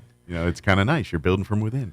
It's Sure. a good thing. So, one other thing we need to talk a little bit about is the elections. And let me lead into this with a conversation I had yesterday. Yes. So I'm going to take you back a little bit. So I want to talk about early college, high school first, Excellent. and then we'll lead up to the elections for the bond. Got you. Segued in. So I want you to think about this. In May of 23, okay, so about a year and a half ago or so, right? Give or take. Yeah. One of the graduates of early college, high school, I don't want to say his name, but I was talking with him just yesterday, graduated from ECHS with his associates in airframe and power plant. So he got his AMT degree. He's a full-on airline mechanic now. And so he is fully licensed as an A&P mechanic. He's working locally. And he graduated from high school 1 year ago. A year and a half ago, roughly. And finished his degree, yes. And so now he is working at a local maintenance repair organization at the Air Center. And we were talking about his career progression and where he is in terms of looking at his jobs and looking at future education yesterday. And if you remember, we had a graduate who was 77 last year, Paul Miller, a guy from Arizona that graduated, and he was a graduation speaker for us. So I showed him that graduation speech from just this last May, and I said, "You're 58 years ahead of this fellow, okay? You already have your A&P. You've got your you got a pretty high ceiling here." Yeah, and so he's working at a local MRO. He's he's from Roswell and he wants to stay in the area. Nice. So we were just talking about future opportunities, and so that leads into the election piece because today is, as you know, the first day of early voting. That's right. And there is a bond question, Bond 3, on the back of the ballot. And this would allow us to expand that aviation maintenance technology building and hopefully grow those classes. Yes. I mean, you see the handwriting on the wall here that this is an industry that needs a lot of people and a lot of, qualified people in the industry fast. COVID really hurt the airline industry, and we're still recouping from that. So how do we do that? It's the universities, training, and ENMUR, due to luck of being a former, Air Force base, is kind of situated to be on the tip of the spear in training in the aviation industry right now. So this is what this is what it's about. They have a great program right now, but it can be better because the technology's changing constantly. How you work on an airplane 20 years ago versus how you work on an airplane in 2024 is not the same thing. And so you got to stay up to date on the technologies. And so this is what, if you vote yes on this Bond 3, this is what it's going to do for ENMUR, where they're going to take that money. Now, the good news is this isn't going to, this is already, basically we're asking for an extension. This has already been earmarked. It's not going to increase your taxes. It's not going to impact any of those kind of things. But to issue the bond, they need the public's approval on that. Right. It's in essence free money for the campuses. All of this has been earmarked, and this is for every higher education institution in the state. NMMI is going to benefit from this with some renovations to some of their buildings and things over there. And this is kind of like about every year, every election cycle here, we get them come on. Like last time, thank you to everyone that we voted yes and approved. That dealt with a lot of the lighting and security, some of those aspects of the campus there. Prior to that, the automotive the restoration and upgrade of the whole automotive department, that was thanks to your bonds. Right now, we're doing it for the aviation department here. And so we're asking you to, he can't ask you to vote yes. He can just say, this is what we're doing. It's a good thing. I'm telling you, yes. It's not going to impact you in any way, shape, or form. All it does is bring more community, more resources and more opportunity to Southeast New Mexico, through NMMI, through Eastern New Mexico University Roswell, and through every other college in Southeast New Mexico and across the state. And as you said, this is giving the state the ability to sell that bond that's been in the market, and this happens every 2 years where capital projects are set aside. The funding for them are guaranteed through these bonds, and they know what amount they're going to have. And so this year it's $230 million statewide. Again, no tax increase if it passes, no tax decrease if it fails. And for us, it's a 10,000 square foot addition to our aviation maintenance program, which would add additional hangar space. Also, we've been working with local maintenance repair organizations to figure out what we're wanting to do with the other spaces for classroom labs, whether they're going to be composites or avionics or whatever training that might come up. And so we're very hopeful that this bond will pass. It would be about a $7.1 million project, and we're working with local contractors to the best of our ability.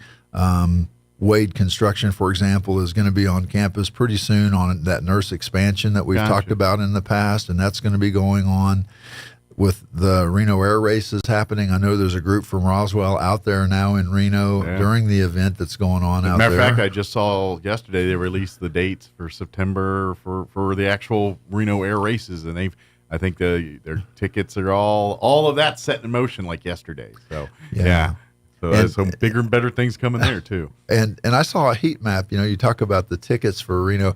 This isn't something that is just one or two states. This is international. Oh yeah. I mean, every state in the country has ESPN. Representation. This is a big deal.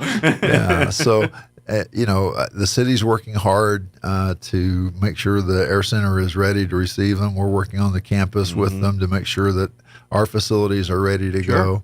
But this bond issue, again, it's on the back of the ballot. If you start voting today or go to vote today, flip your ballot over. Flip the ballot over, and there's 4 bonds. The first one is for senior centers. And again, it's all the same requirements, stipulations, except for that's earmarked for senior facilities and things so they can improve those as well. So, but it works exactly the same way. So I highly recommend voting yes on those 2 to support those programs. And the bond 2 is for libraries, and I want to mention that because that's all libraries in the state, including the ones at our campus and at the Institute. Absolutely. Your public libraries, every school library, to elementary schools, to colleges. So, again, might want to say that's a good one. And I haven't mentioned, the Institute's ask this time is $2 million to do some air conditioning repair and replacement at one of their classroom buildings. So really, this is over a $9 million increase in opportunity and economic development for and it's Chavez not going to County. cost you anything. You're not going to see any negative impact in your financial world because of this.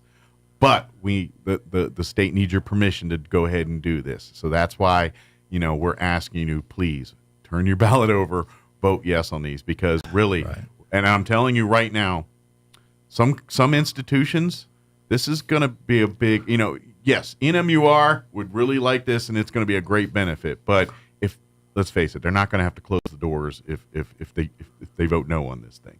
There are going to be some places around the state that they may not be able to stay open if people vote no on some of these things like that. And I'm sorry, anytime you're shutting down a library or an educational institution, that's not progress. That's the opposite. And so I support this because this is how you want to see things better in this state. This is how it happens. You gotta support the institutions and the things that are trying to make that better. Well, and again, it is a statewide election. We hope to carry Chavez County this time out. We didn't the last election. But we did the previous 2, so I feel very fortunate, to be here in Chavez County. We appreciate the support of the community. And if anyone has any questions, please go to our website. Yeah. There's tons of information about the GEO bond request that we have out there. I got a question just on kind of the mechanics on how it works. Like and this is, I'm just gee whiz curious. Sure. Like, if each county, city, municipality, you hear of capital outlay, and how that generally works is there's a capital outlay fund, and when the state deems it, and so basically each municipality has a list of like 10 things, and they got to prioritize it, and then basically the state gets to pick, okay, we're going to fund that one on your thing, we're going to fund this one on their thing, or not fund it.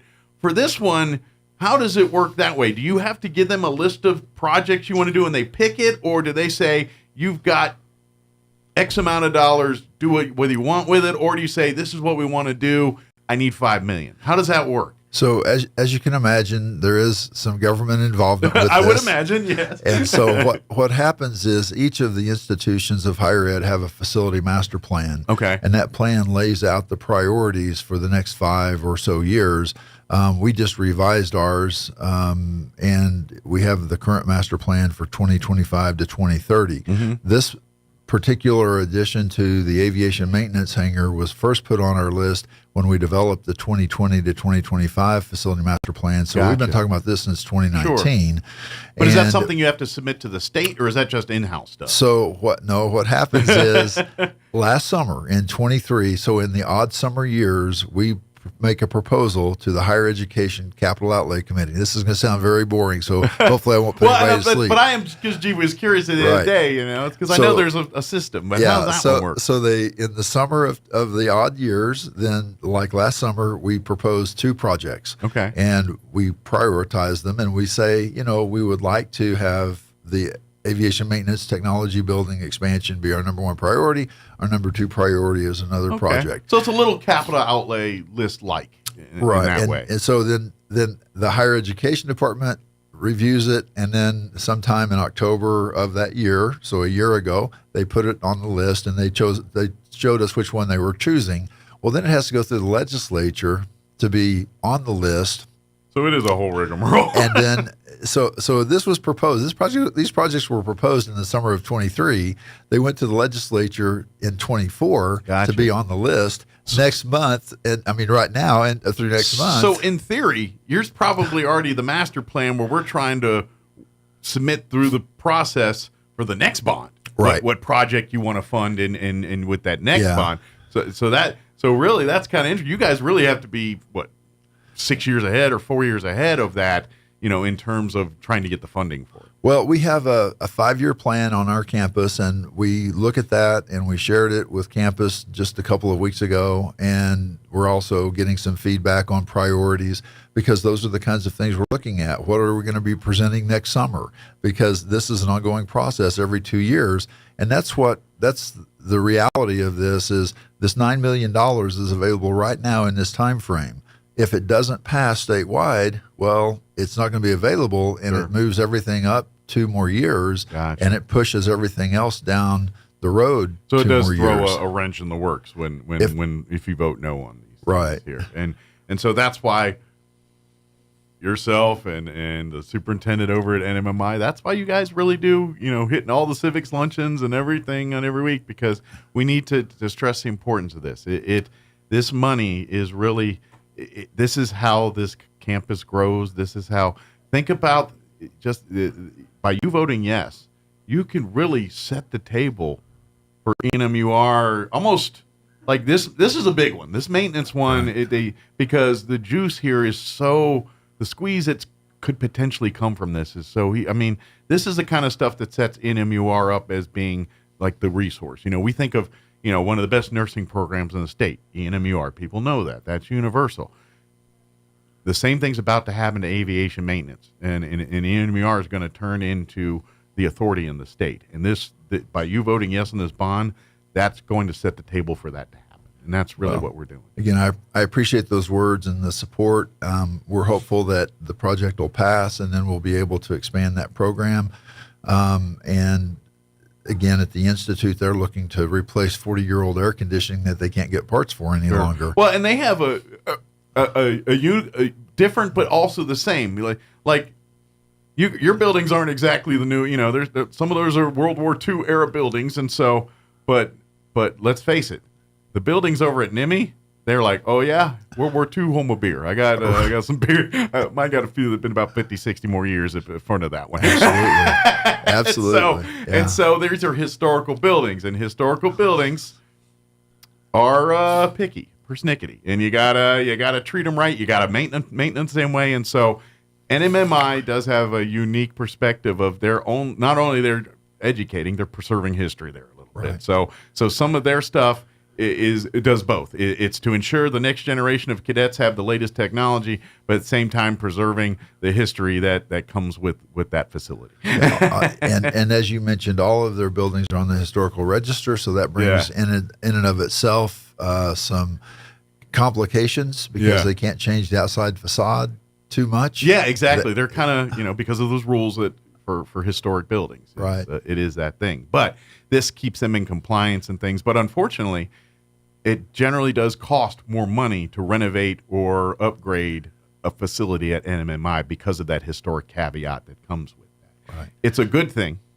Yeah. And it's because guess what? Because of these kinds of things, your grandkids are going to go to the NMMI campus, and it's going to look kind of like how it does right now. Absolutely. And that's the beauty of it. Just kind of how it looks, when your grandfather went there, or whatever. Right. That's and people talk about the relationship between our campus and the institute, and we serve different populations for the most part. They serve 6 to 14, starting grade 6 up through junior and college. let's face it, they have an international footprint. Absolutely.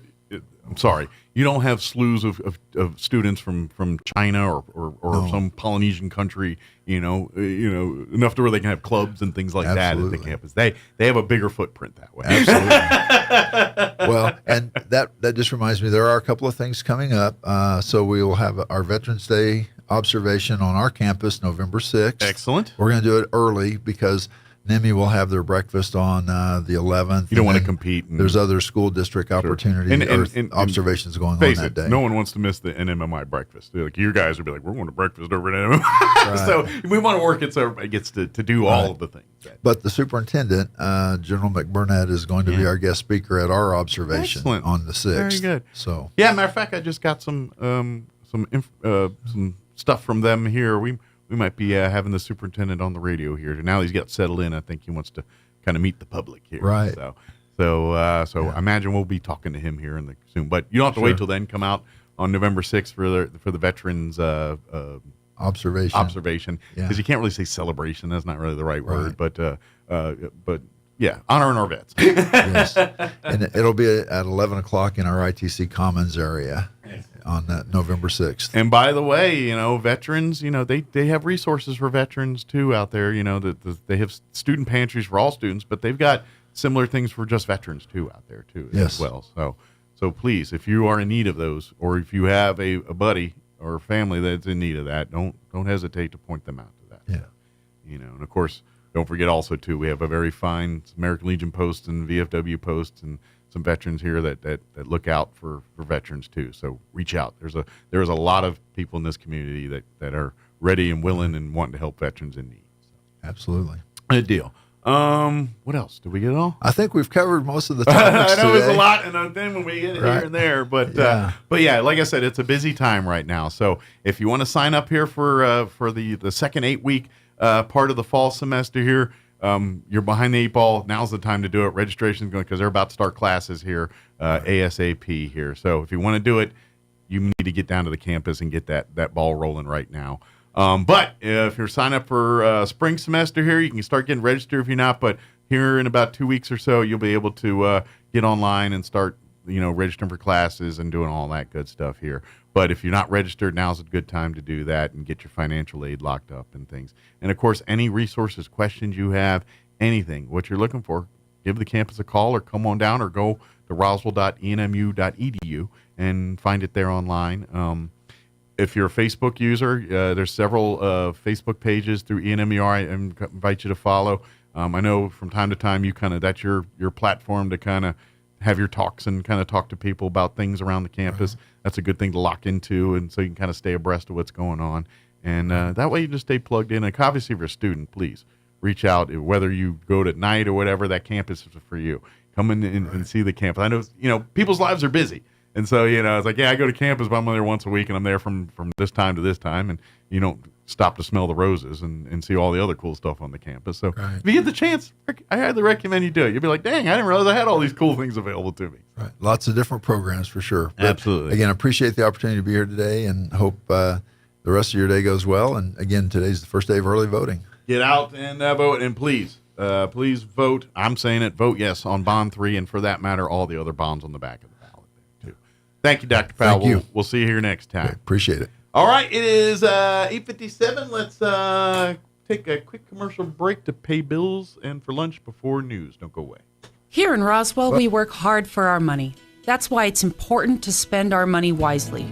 Hi, this is Melanie from Glenn's Furniture. When I walk through our store, I'm really impressed with the furniture we sell. It's so beautiful and so comfortable you could just feel the quality.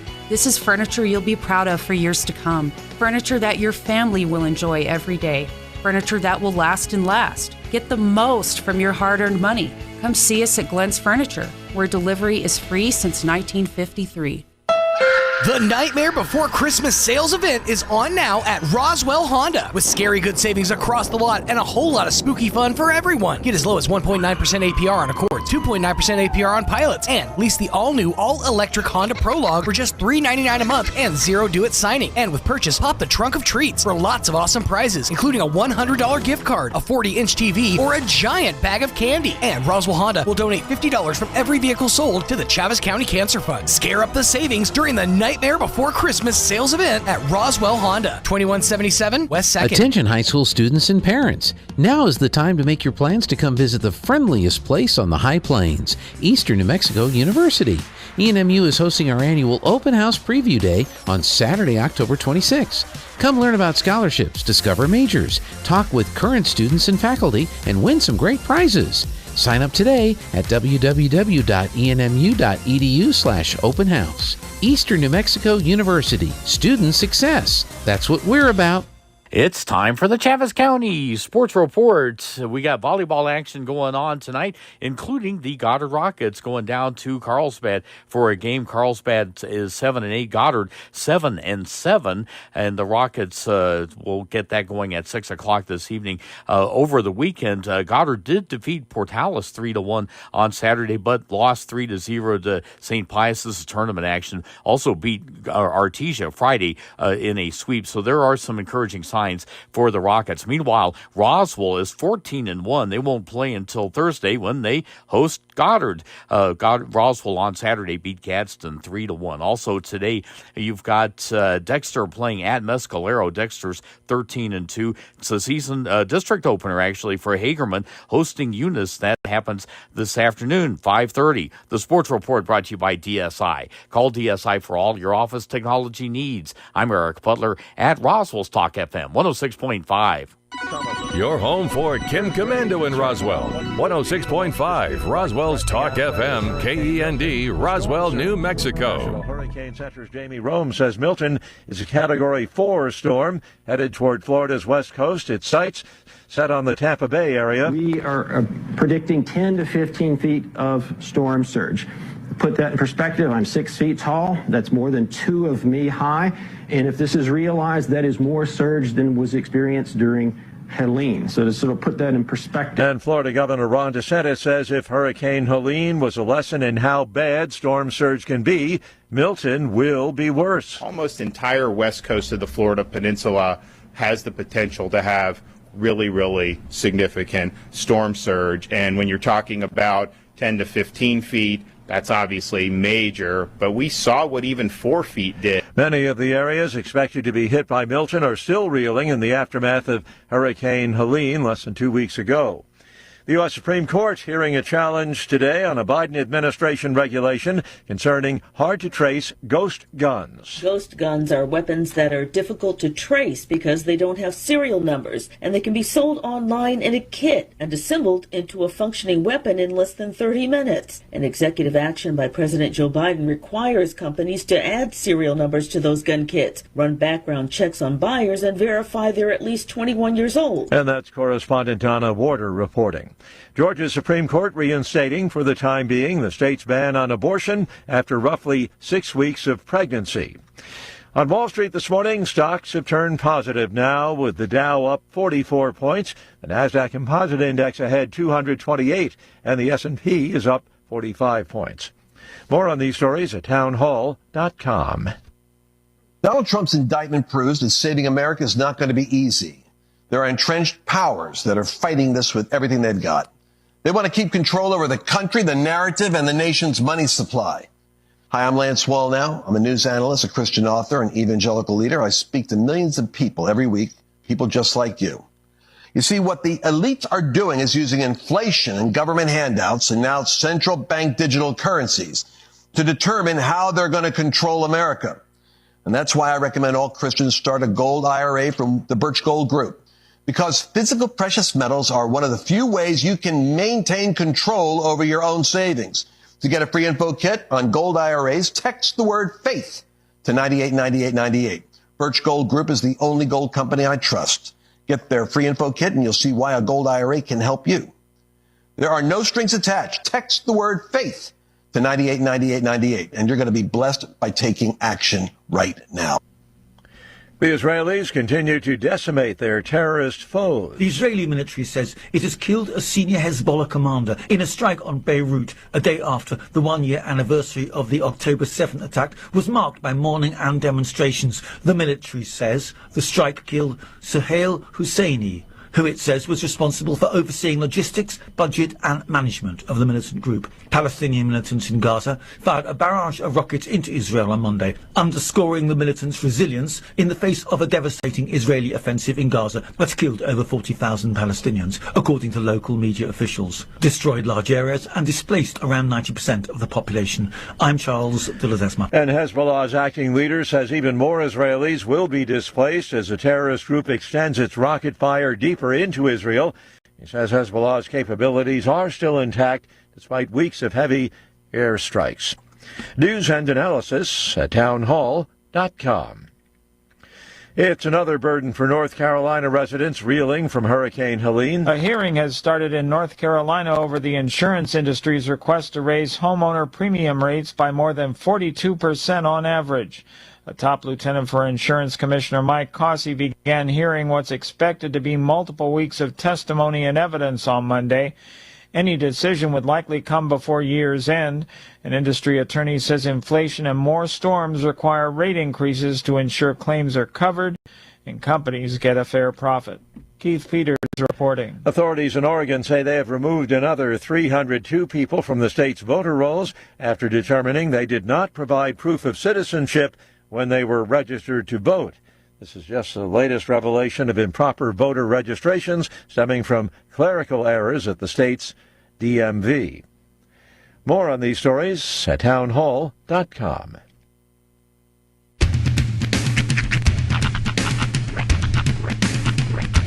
What in the wide, wide world of sports is going on here? I promise you, whatever scum did this, not one man on this force will rest for 1 minute until he's behind bars. Now let's grab a bite to eat. Yeah, come on. I feel the hot wind on my shoulder and the touch of a world that is older. I hit the switch and check the number. I leave it on and then I slumber. I hear the rhythm ringing through it. Flamenco guitar and cumbia music. I hear the talking of the DJ. The travel said, what does he say? I'm on a Mexican radio. I'm on a Mexican world radio.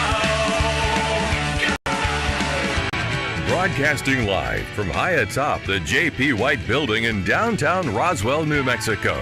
It's Mornings with Mike Winters on 106.5 Roswell's Talk FM. Is that what I sound like when I talk? Now, here's your host, Mike Winters. And it's just and good morning. It's 6 minutes after 9 o'clock. That was an off-air conversation. We'll right into the arm. But let me do the whole thing. Yeah. Welcome to hour number 3. Tres Inviernos of Mornings with Mike Winters, right here on 106.5 Roswell's Talk FM. Happy Tuesday. Yes. Happy Tuesday. Happy tidings. Yeah. And you know how we were talking with Dr. Powell last hour, and he mentioned about early voting starts today. I got my official text from the Chaves County elections. Chaves County elections, New Mexico alert. Early voting starts today at the county clerk's office, Area D. That's in the county admin building on St. Mary's Place. If you're not familiar. Absentee ballots will also begin going out today. So that is, if you want to vote, today is the day you can start. Or requesting your absentee ballots. This is the election that will determine the future of our history. Does that make sense? Until the next election. Until the next one. But it's absolutely important to get out there, make your voice heard, whether you do it by mail-in, whether you do it early, whether you do it on the day. Visit vote.org to check your registration status. Nice.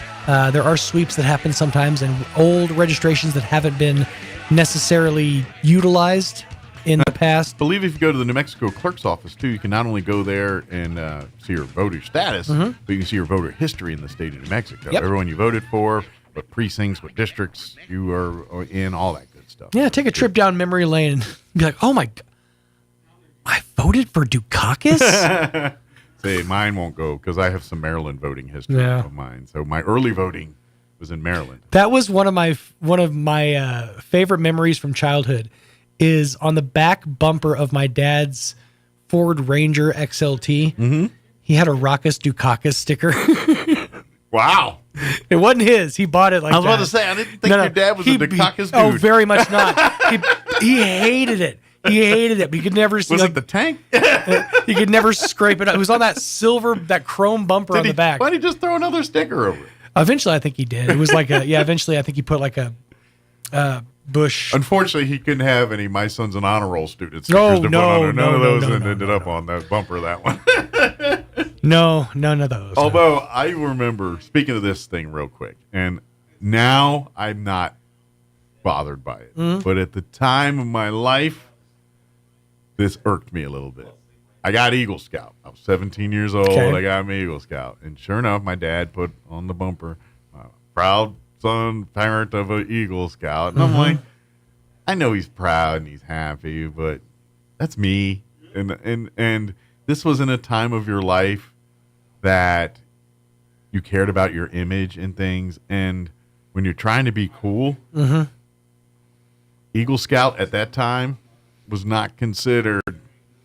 Well, it's still not. It's still not exactly like know streetwise. Like I don't know how it is nowadays, but there were times where I wore my Boy Scout uniform to high school. Yeah. Today. Yeah.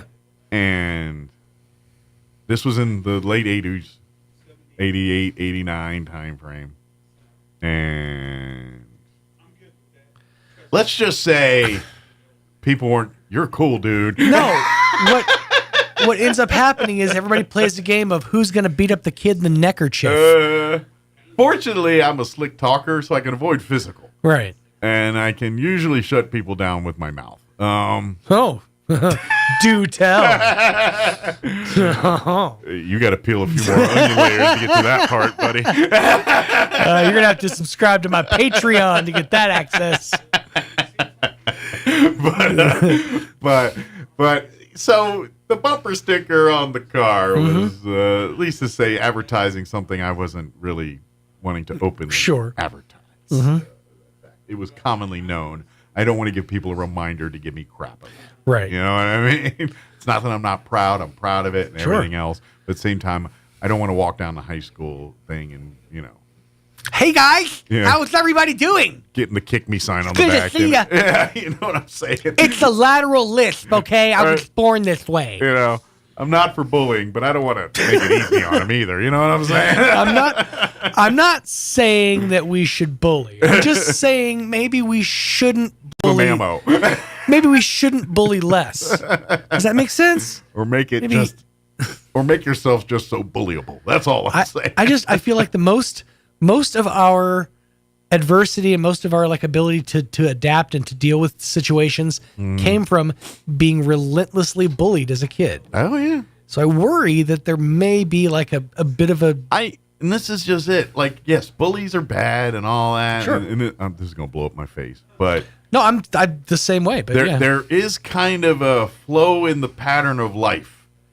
And as much as you hate the bully, it is in some essence a rite of passage, a evolution into, like, all of us as kids experienced that thing. Mm-hmm. And yes, you don't want to get to the point where people get beat up and all this other thing, but at the same time, you got to allow your kids an opportunity to overcome adversity. Mm-hmm. And sure, you want to do it in the safest way possible, but sometimes dealing with the kid that's trying to muscle you and putting them in their place, that's what makes you a better human. It's true. I mean, yeah, it's not the most kumbaya way to learn a lesson, but it's a valuable lesson to have nonetheless. Yeah. And that's my point there is like, okay, how do we balance this? Yes. But at the same time, if a kid steals your lunch money, we don't want to put them in jail for the rest of their life or whatever. You know, nowadays, you know, the kid gets in a fight and next thing you know, I'm like, how do we mitigate that to where, yes, we don't want that to get to that level, but we're at lesson learning mode, not ruin you for the rest of your life mode. That's why the Mike Winters, Sean Smalls 2028 campaign, we produce a series of light slams for your children. We encourage light slams. We're not looking for like downright bruises. Just grab a bag of Valencia oranges and give them a few light slams. That's really all we're saying, bullies. Not parents, bullies, okay? Yeah. Sack of Valencia oranges because they won't leave a bruise. That's what's going to happen. They'll get online and Mike says, bring back the bully. Like, no, that's not what I said. I can just see it. Winters Smalls 2028. Bring back make bullying great again. That's right. All I'm saying is there's got to be ashes first before the phoenix comes up. That's all I'm saying. You got to burn them down to build them up. That's all I'm saying. On that note, let me honestly, get the hour that would be the campaign slogan. All's I'm saying. 2024. All's I'm saying. But you know what though, but here's the thing. I know that we have this one side where everyone's going to misconstrue everything you said. Sure. But here's the thing. There's this quiet majority that in the back of their head going, yeah, he ain't wrong. Well, like, okay. And that's where we need to live, is in that creamy place where it's like, he ain't wrong, but you can't eviscerate when the guy that puts out the he ain't wrong moment. I say that as a father of someone who's on the spectrum and who's also fiercely protective of my children. Sure. But that being said, I just feel like there's a certain level of character that is built on overcoming the adversity of learning how to adapt to a situation. Sure. Where I am today, I'm happy with my life. I feel like I've done some good things. I'm pretty, I'd like to say I've done, I'm doing a pretty good job at life right now. Sure. What I'm trying to say is there's bad things that have happened in my life that, I didn't want to do it, but guess what? I'm in a better place today because I went through that the first time. Right. And all I'm saying is sometimes that moment in school is that moment where they learn I have confidence. I can do this thing. And no, I'm not saying let's, carte blanche, let's create bullies just to go around and mess with kids. No, I'm not saying that. I'm just saying is sometimes you just got to let kids be kids and let that and not helicopter that through that and let the life do life. Keep it from exploding. Right. But at the same time, let's see where this goes for a second. Hold on. You know what I mean? Let your kids succeed in that moment, or a chance to. Sure. But anyway, that's just my thoughts. Another thing I made the joke last week, so I think it was Andrea was here. I can't remember who it was here. No, it was Keon. No, it was Sarah. Okay. Was walking to my office. Sarah Usher from the Carabelli Dental. Because you said, I'm going to slide my soapbox back under, or my soapbox back. It's like you ever take I it said, off? the only reason Mike needs a soapbox is to reach things on the middle shelf. High shelf. That's why I went middle shelf. I was like, yeah, no. That's the subversion, man. I can reach the middle shelf out of the box. It's the high shelf. High shelf, damn it. High shelf jerk. It's 9:16. Here's your weather. Greg Birch, artist. Did I say that this hour? I'm not even sure if I did. Artist Greg Birch is going to join us. He's got some new works that he's got coming up that going in places. So we're going to get some updates from Greg here in a bit. But first, your Pecos Valley weather. I'm meteorologist Jennifer Naramore with your Pecos Valley weather. Dry weather conditions and a bit of a climb and temperatures in the forecast for Roswell, Carlsbad, and Artesia for the next few days. Lots of sunshine today with highs ranging from the upper 80s to near 90. And the overnight low settling down right around 55 degrees. We're on our way to some low to even some mid-90s Wednesday, Thursday, Friday, too. Plenty of sunshine in the forecast during that time. That's your latest forecast. I'm meteorologist Jennifer Naramore. Thank you, Jennifer. Currently 66 degrees here in Roswell. You're fine. Do your thing. Greg got started because I went on the air. I shocked him by going on the air. Humidity is at 45%. Winds are calm at the moment. We're expecting a high of 90 today under sunny skies. South winds 5 to 10 miles per hour. A warm fall day.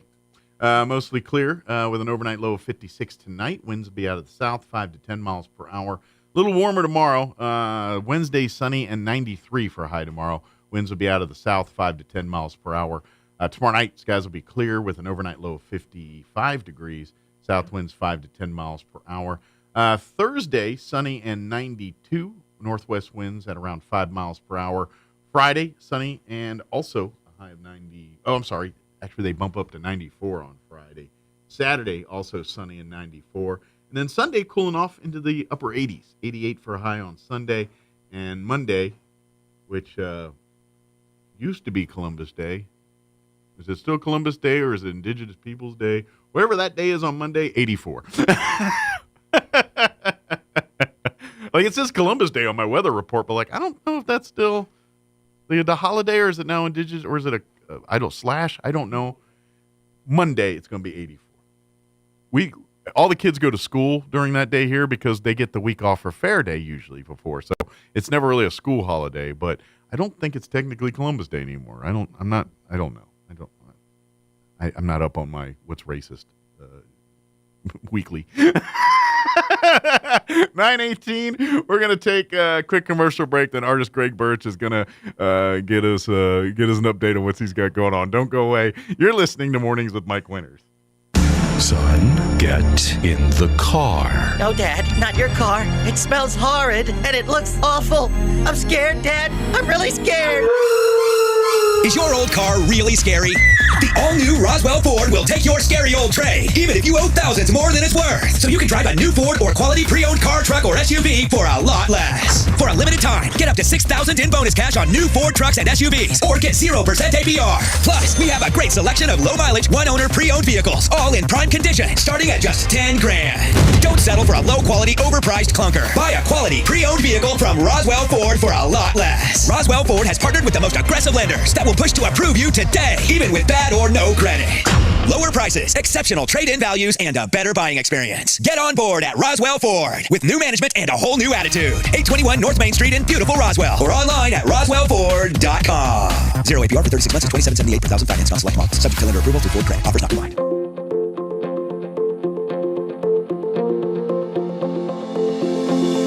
We teach our kids to say please and thank you to total strangers. But we get so familiar in our marriages and families, we stop being polite to each other.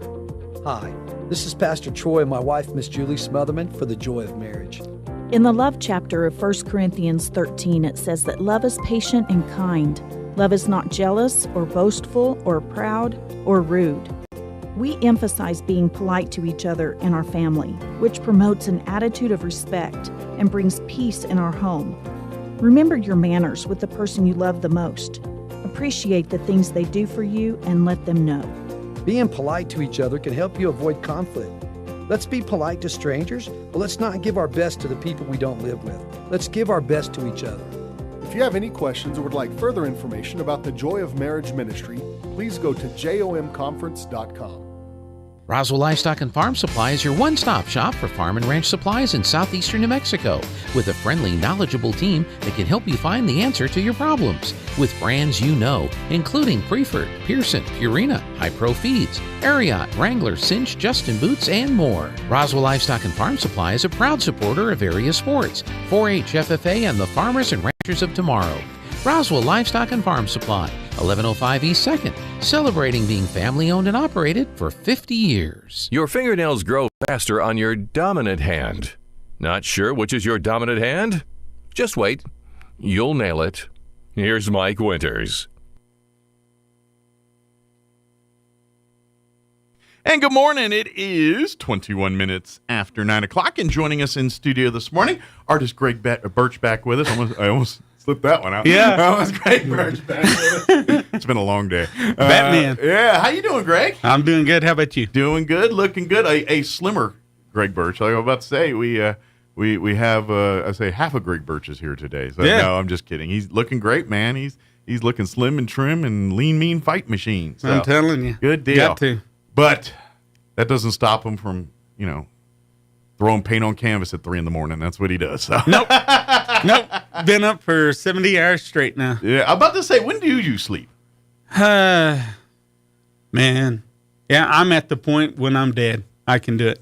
So you just literally live and do your life, and then you're like, all right, I physically can't move no more, pass out on the couch or the bed till it's time to get up, until you get up, and then, all right, keep going again. Because I almost feel like that's the way it happens if you're up at 3 days. Because if I'm up for 3 days straight, yeah, I'm a hot mess. I'm a hot mess at the end of one day. Can't even think straight or nothing? Well, like as I've gotten older, yeah, by like 9 o'clock at night, man, my brain's not with it. Come on now. I'm not thinking as quick. I'm ready to shut her down. No, there's times, but I only do it for like maybe an hour, 2 hours, something like that. But the rest of the time, and right now it's, God, man, to be outside painting at 2, 3 in the morning. Sure. If you're out there, you need to go out there and check out the sky because it's beautiful, man. The stars look like they're this big. Sure.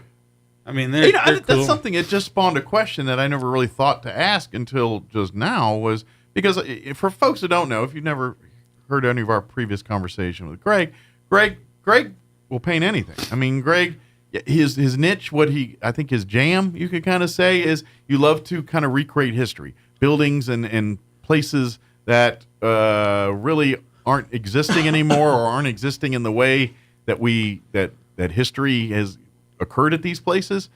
And you basically dig through the history books and dig through things and try to give a picture, painting of a recreation of what this looked like at the time various historical figures went and did their business at these various places. Yes, sir. The annals of history. Yeah, that's kind of your main jam, but you literally paint anything. You'll paint requests and things. So my question is, when you talked about the stars and everything, is that something in the wheelhouse you like doing too, where you'll literally drive out to the mountains or drive to a lake or drive to some place and literally get the easel out and the stool and, start doing your thing? No, mine is more visual. Okay. I can look at something once and remember it. So you can kind of lock it in and then go. I didn't know if you're like, I'm going to go out to Bitter Lake and paint the lake or something. No, I will not take an easel out and canvas out. Okay. Usually it's just at my place and I'll just I just thought painting. maybe the stars and stuff. Like, I'm just thinking maybe go out at night and paint the night and sit out there in the breeze. Actually, I was doing some more research on Van Gogh and stuff like that, and for different things. But anyway, so I was like, well, what would it be like to really get out of my house, out of the soft lighting, and just get out there and just put these like night lamps on the easel and point them down and then see what kind of effect that I can get. And this is on that rice silk, which we'll get into that. What I wanted to start with was... I got him off his pace there. No biggie. But I just wanted to let the folks understand, and it's no pat on my back, nothing like that, but the fan base and everything like that has been asking me about what's personally going on. They have diagnosed me with stiff person syndrome. Okay. And this is something you've been dealing with for a while. We haven't talked about it in a public spotlight. You and I have conversed about this for probably a couple of years now. So. And they put a asterisk next to that, which is the Isaac's disease, which is basically the same thing. I can still operate things like that. It's basically a neurological. So you're dealing with a lot of pain, and this is probably the end of the day why you are up for 3 days straight, because you physically can't go to sleep because of nerve pain or things like that. Exactly. So it's not that you didn't want to. It's just it ain't happening. And medicine, you're they got me on this Valium, and so it's I would imagine it is what it is. And that's just the world we live in. Generally, the medicines that react best to pain also tend to inhibit. Yeah, you're loopy, you're drunk, you're high. This disease is non-passable. I mean, it's like 1 in 50 million people get it, and it's so rare. Well, and that's probably part of the problem, because rare diseases have not a lot of research, not a lot of treatment, medicine, things like that, because let's face it, money drives everything. There's a lot of people with cancer. There's a lot of people researching cancer. Ain't a lot of people dealing with what you're dealing. Therefore, there's not a lot of money to deal with. Well, the best way that I can describe it is that, like, when AIDS pandemic first came out, nobody knew anything about it because there was not enough people that was prognosed with that. This was and then what there was that the was. Wild speculation, and then they said, all right, here's the facts. And with the stiff persons, it's basically the same way. Okay. You've got Celine Dion. Sure. She's got it. Sure. And you know what? And this is kind of where maybe that's where it gets, because quite frankly, to compare what you're saying, Parkinson's was not a disease that was in everybody's forefront. Unless you had family members or were intimately related with the Parkinson's disease, you probably didn't hear of it. And then Michael J. Fox got it, and then it was a household name. So maybe the fact, I'm not trying to say this is it's because it sounds, but maybe it's a good thing that Celine Dion also has this same thing, because that will bring bucks, funding, research, and ultimately a cure for this thing. Well, and that's what's leading into this. Yeah. Because this disease is so rare, nobody has stepped up to do what I'm fixing to do. Gotcha. So you literally are a guinea pig, right? I'm now. the guinea pig. You're the Mercury 7 pilot astronaut. Let's get in this thing and light this candle. I don't know what it's going to do, but put me on it and strap me to it. Well, the deal is that, and you know this, like most of my public, I've given back more than I have received, and that's a fair statement. That's been my life, and that's what I do, and I put take ownership. You probably have, I have no idea, but I'm just a spitball. Probably millions of dollars in art that you've donated to various places across the world. Yes. So, and I don't have a number, but I'm going to ballpark somewhere in that number. So anyway, what I'm going to do here is that I signed all the waivers, because I sent it to you last night. Mm-hmm. But the very first day, we know that it's going to happen on December 2nd. We just don't know what time. As soon as they inject the vein, I get 242 units. And altogether, that first day is 121,000 milligrams. Wow. And to be honest, they don't know how you're going to react to it. It could react like a steroid shot where you're like, whoa, or it could do nothing, or it could do worse. Make it worse. And this is where the big deal. Question mark is. And kind of like that's why insurance kind of shies away, because I mean your chances of flatlining are higher than anything. And the insurance is worrying about lawsuits at the end of the day. And I wavered all that. I'm about to say you probably had to sign a gauntlet of that stuff to get to this point, so your family doesn't come around and sue these folks. Exactly. And I've already talked to my family about that I don't as far. Well, I'm single, so my you're doing this of your free will. You're aware of the consequences. My other and you family, accept that. I just let them know that. Yeah. Like my mom, my brother-in-law, and sisters. You just didn't show up on this earth. People put you here. Yeah. Those people. And I just told them, I don't want nothing to come of this. I've already signed waivers. And if this helps, because if something does go south, that's what my life was. Sure. But from your perspective, I mean, it makes sense, because you're the one living in this skin. You're dealing with it every day. and you're like, I'm tired of dealing with it this way. If this could fix it, but could also kill me, at this point, I'm so tired of dealing with it this way. I accept those consequences because it's either going to get better one way or another. I mean, in all fairness, one way or another, it's going to get better. True. That's the truth. I mean, soup to nuts here, and I'm a man of God. I'm like, I'm going to go see God a little earlier. That's what's going to be happening here, exactly. But from that perspective, but if you're living without the pain, it's a lot. And that's why some people's hard to see that. You can't see the forest from the trees sometimes. I don't want the public to see it. That's why I put on this facade. But like, why? But if people are like having a certain kind of thought about this, like, wow, that's scary. Are you scared?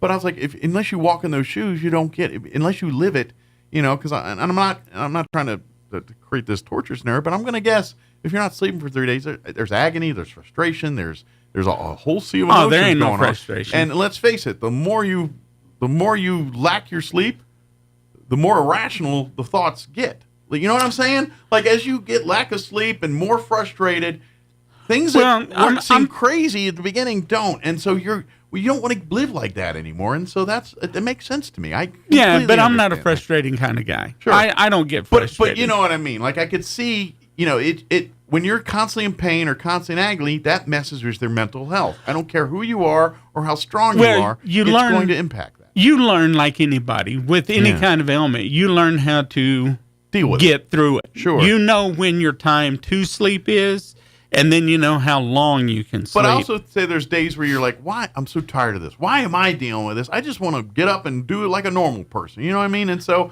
I think it's easy to let those thoughts creep in and create. That's when I take a drive. And create a toxic space in your head. You know what I I don't mean? let that stuff creep in. But to live in that, and so that's why I just want to express it, like, because I'm thinking there's people thinking, wow, that's a gutsy decision. And I'm like, it is if you are in perfect health. If you're the one suffering through it, I don't know if it's a gutsy decision. You're like, the alternatives here, and this is a potential to where I don't have to deal with these things. That's a gamble I'm ready to take right now. And let's face it, it's a gamble.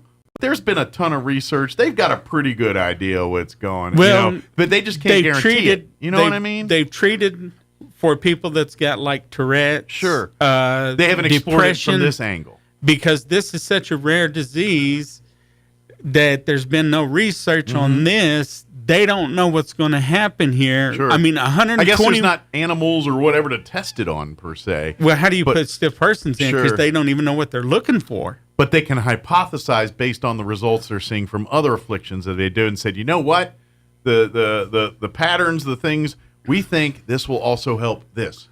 And basically, they're saying, well, let's throw a dart at the board and see what hits, kind of thing. You got to understand, there's really not even any cancer patients out there, from what the doctor had told me, that he even prescribes 121,000 milligrams in one setting. So it's not so much even the medicine itself, it's the quantity in which they are injecting you with it. I got you. They're going to have a deal that's going to be, they're going to have to try to keep my blood pressure down. Gotcha. Once that blood pressure starts rising, that's what the concerning point gets to. Okay. So, everything right now is just an experiment. That's what I signed a waive to, is everything's an experiment, because nobody's stepping up and saying, I mean, who's going to step up? Would you step up and say, yeah, shoot me with 121,000 milligrams? In my scenario today, no. But if I'm you, maybe. You know what I mean? If I went through what you're going through, I honestly say, yeah, if I get a chance to make this better, I'm willing to take that risk. Oh, I'm still going to go out there and have fun, man. Sure. I'm still going to do my painting and stuff like that. And to be honest, I'm sure you're talking to the doctors. And yes, there's a gamble here, but I think the doctors themselves wouldn't try this on you or even have the gumption to do it, is if there's not a quiet confidence that they think this is going to help. It's kind of a 50-50. You know what I mean? Because it's just one of them deals that you don't know. I mean, you're playing a poker hand that you think that you're holding the cards that can win, but there's also other people at the table. I'm just saying their educated guess is going to be way better than your or my educated guess. You got that right. You got that right. That's why I paint. I'm willing to trust that educated guess a little bit because those are the people that spent the years of the training, and this gets back to insurance and everything. I was like, as far as I'm concerned, there is no insurance company on the planet that should make one medical decision. Everything that doctor says, and I get it, they got to make money and all that stuff. But it's like, no, an insurance company does not get to dictate how a patient gets treated. Yeah, who gets to dictate that? The doctor, and that's the only person that should. So basically, I just wanted to let the public know straight from the horse's mouth, the jackass's mouth, sorry, but however you want to put it, sure, straight from the mouth, and that way that there's no rumors on this Facebook thing about this and that. It's not a disease that, hey, if he coughs, you can get it. It's nothing like that. Mm-hmm. You're either born with it or you're not. Yeah.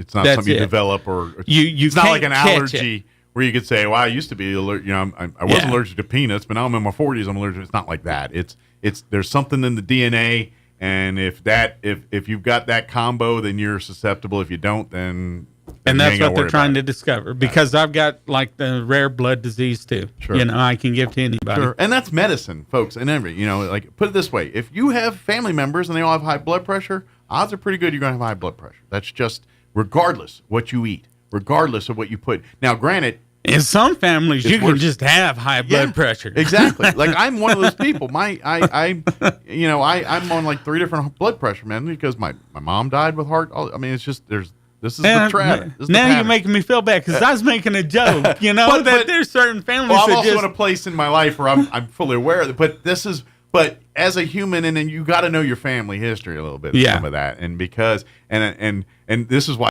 adopted and folks like that really don't have a connection to the DNA side of their family. It's kind of you don't want to get the emotional garbage that could come from that. Maybe you're afraid of that. But at the end of the day, you need to know if you're susceptible to certain diseases and ailments and things like that. And maybe there's the 23andMe's can help you on that kind of stuff and all that. But that's we live in a world now where your family history is probably your best indicator of what your health is going to look like. Exactly. You're a kid and you got everybody with heart disease and all that. Odds are when you get in those ages, you're going to have to be worrying about that kind of stuff too, or maybe even sooner.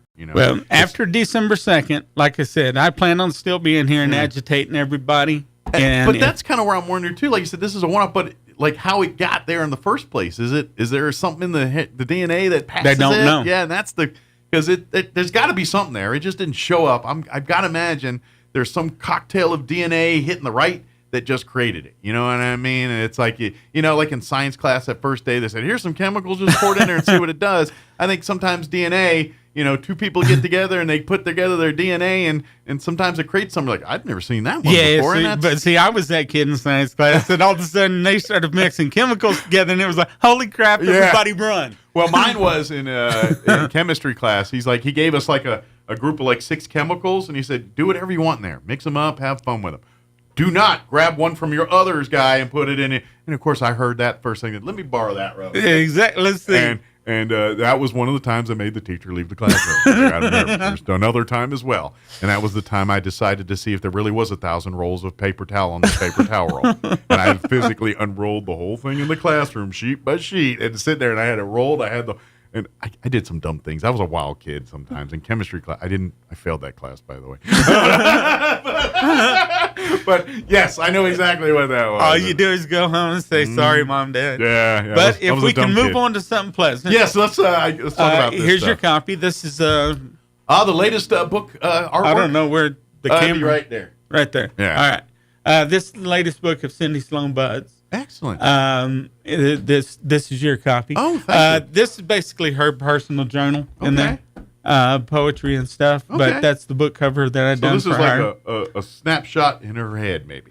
Yeah, kind of, because she wanted the romantic side, and Sure. she's from Chicago, so. Well, yeah, you see the Chicago, but then like the piano keys to me are almost like a journey, like that's presenting like a journey, and then of course in the clouds and the cliffs, so it's kind of her journey to be where she's. Well, and today. she is a musician teacher, so Okay. I mean, she's not writing and researching history and doing all that kind of stuff. She's teaching music as well. And she's working on a book right now, and I just didn't want to interrupt her time to have her on air right now. Okay. And once her new book comes out, then she can talk about this one plus Absolutely. the new one. But if you can't wait, you can get on Amazon, and you can get this book and all of her other collection of books she's authored as well too, which you might notice.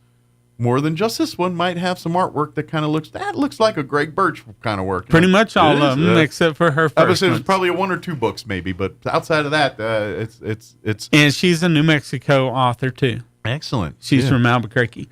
Yeah, we've had her on the phone. We've had her on the show here on the phone. One day we'll get her in person. Yeah, on here. But yeah, she frequents some bookstores up there. So if you want to get signed copies of books, she's kind of out and about in Old Town area and stuff. So you can meet her if you want to go and talk to her.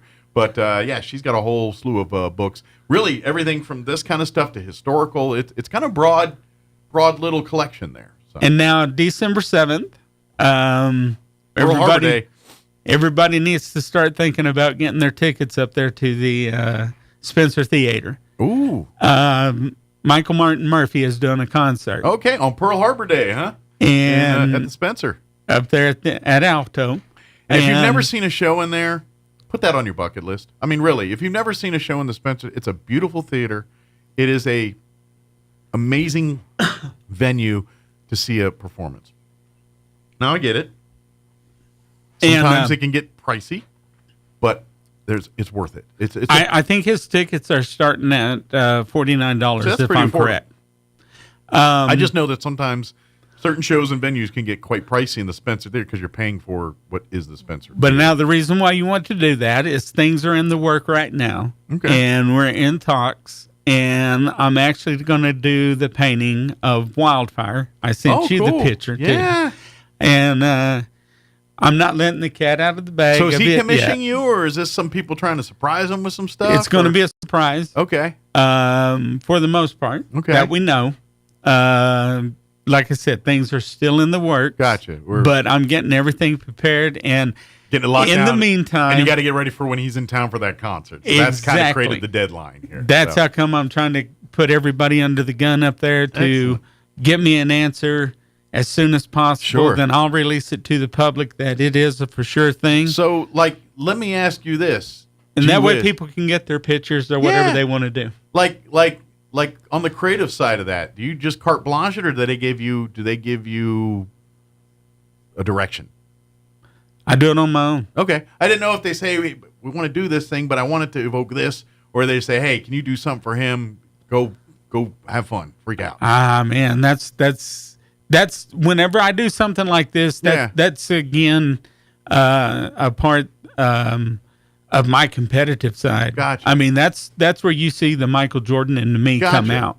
I'm there to basically, like, if I go into competitions, sure, or if I do paintings like this that is either non-commissioned or commissioned, sure, it's like I want to win. Sure. And I want to win the idea that's in my head. I want to beat myself. But I didn't know if they give you parameters like, no, I want him in the picture, or I don't want him in the picture, or I want it as a landscape scene, or I want it as a mine thing, or like, do they give you any kind of direction like that? Basically, enough people see my work, and I put my own twist on it, and that's what they love. And that's another thing too, is that kind of considered a faux pas? Like, kind of like chefs. Like, okay, I'm not talking about the chef at Applebee's, but when you go into a Michelin restaurant and you're going, can you leave the tomatoes or the potatoes? Or no, they're like, no, I'm presenting you a thing.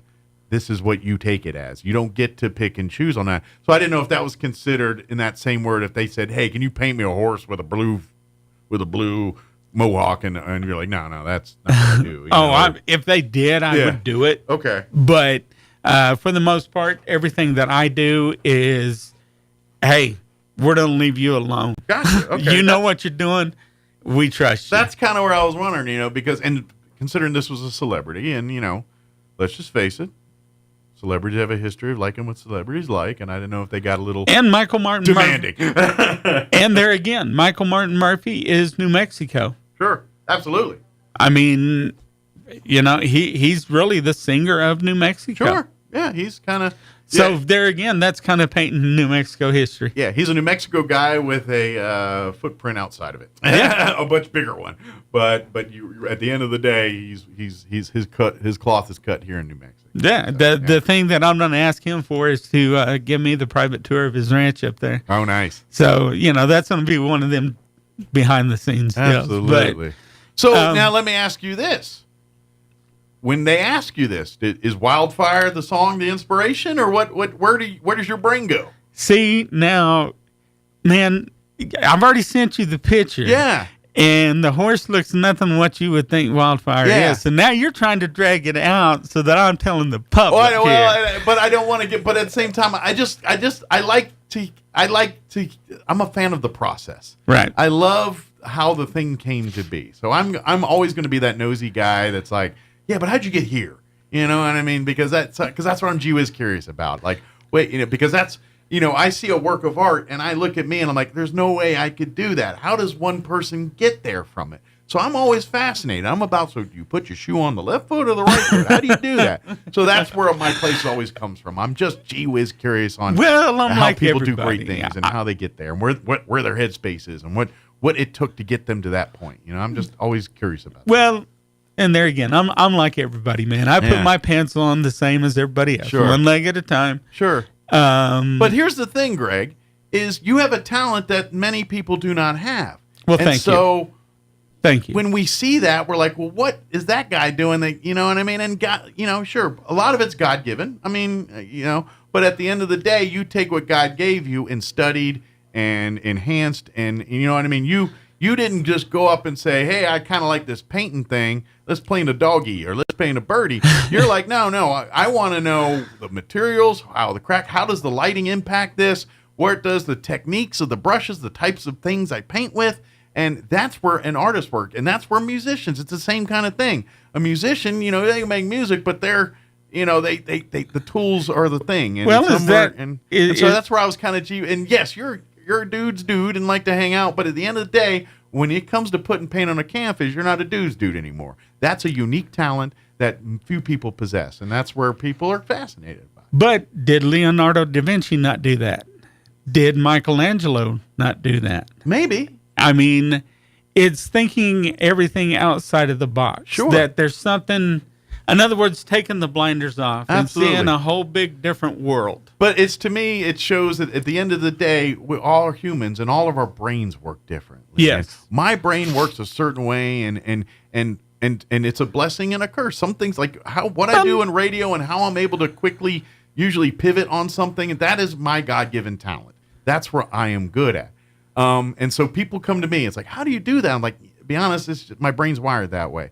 And for you, I look at your painting and look at what you're doing. It's like if I tried to paint a house on a canvas, it would look like a hot mess, let alone even something resembling a house. And where you, I'm pretty sure in your sleep could knock out something, you know what I mean? And something that you could knock out just on a whim would take me eons to perfect. Well, and to me, that's fascinating. And anytime someone can do something like that, that's, whether it's disc golf or painting or stamp collecting, I don't know what it's. Well, I always like to know what's driving that, and to me, that's because that's what makes humanity great. You learn. And see, right now, with everything, with the restraint of, especially since they gave me the paperwork yesterday saying December 2nd. Okay, that's where I just, inside of me, I was like, there again, that's where that Michael Jordan kicked in. That it was like, okay, the clock's ticking down. It gave you the pressure. And I have to get this done in order for. So you're a pressure guy.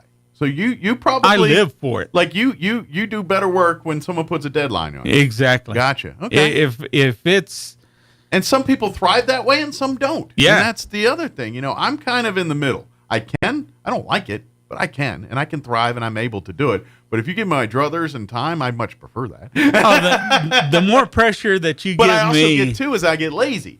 I'm like, I got a month. I'll worry about that later. And then 2 days before the event, crap, I got to get it done.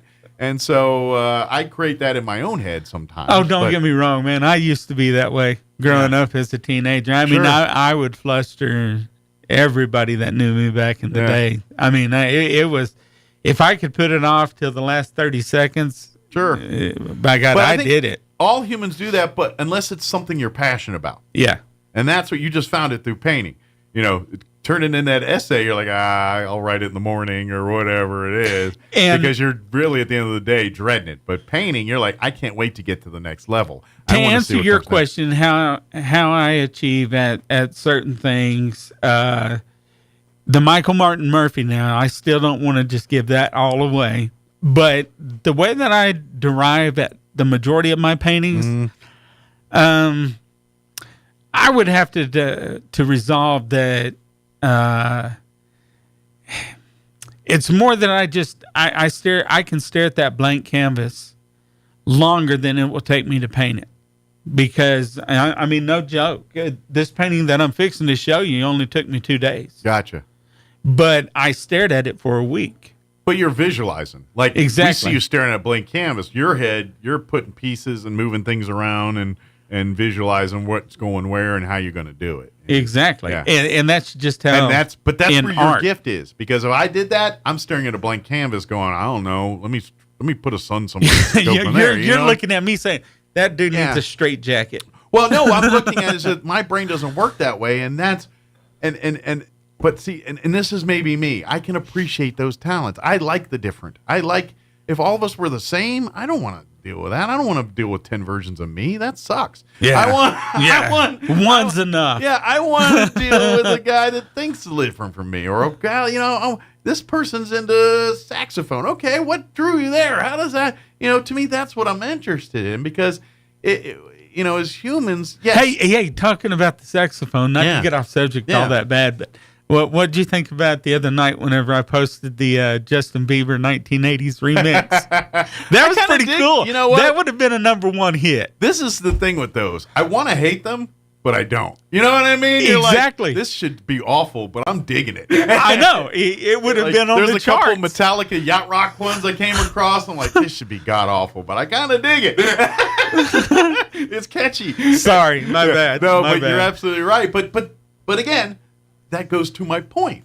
It's we build our lives and in our heads we think this is set in stone, but this is where art reminds us that no, it's not. And that's it's creativity. And that's why I think humans that do best in life have a little balance of all that. Yeah. You got to have the art side, but you got to have the logic and the and that side too, because at the end of the day you're dealing with real world problems and dealing things. But the art side gives you the strength to deal with the world problems. And don't get me wrong. I mean, the doctors too. They tell me they know about my sleep, and Sure. and some people can say that it's a sleep disorder, but man, I've been through my hell week. It's a nerve disorder. You're not sleeping because of the nerves. If the nerves were fine, you'd be sleeping. Well, I mean, that's why they got me on. They've got me maxed out right now on Valium that would take down a grown elk. And unfortunately, what happens is human bodies build tolerances and stuff. Exactly. So, the volume may have did the job a month ago, but here later you got to amp it like up candy. some more. And next thing you know, you're putting in the amounts of drugs that you would put in an elephant because they're, you know what I mean? And see, that's because your body doesn't react the same anymore. And that's what I had to sign and away. And that's the battle we're dealing with, right? And you're dealing with right now. Is because I'm at max doses that's over the limits to get. Yeah, you're just, your body is adapted and adjusted. And so But I would argue that, because of what you do, that's how you're getting through this. Oh, you know easily. what I mean? Like Easily. You can't. And so that's where art comes in, and that's where. And I got way on a sidetrack here and all that, but it's philosophy. It's just philosophy. Because at the end of the day, that's what I want.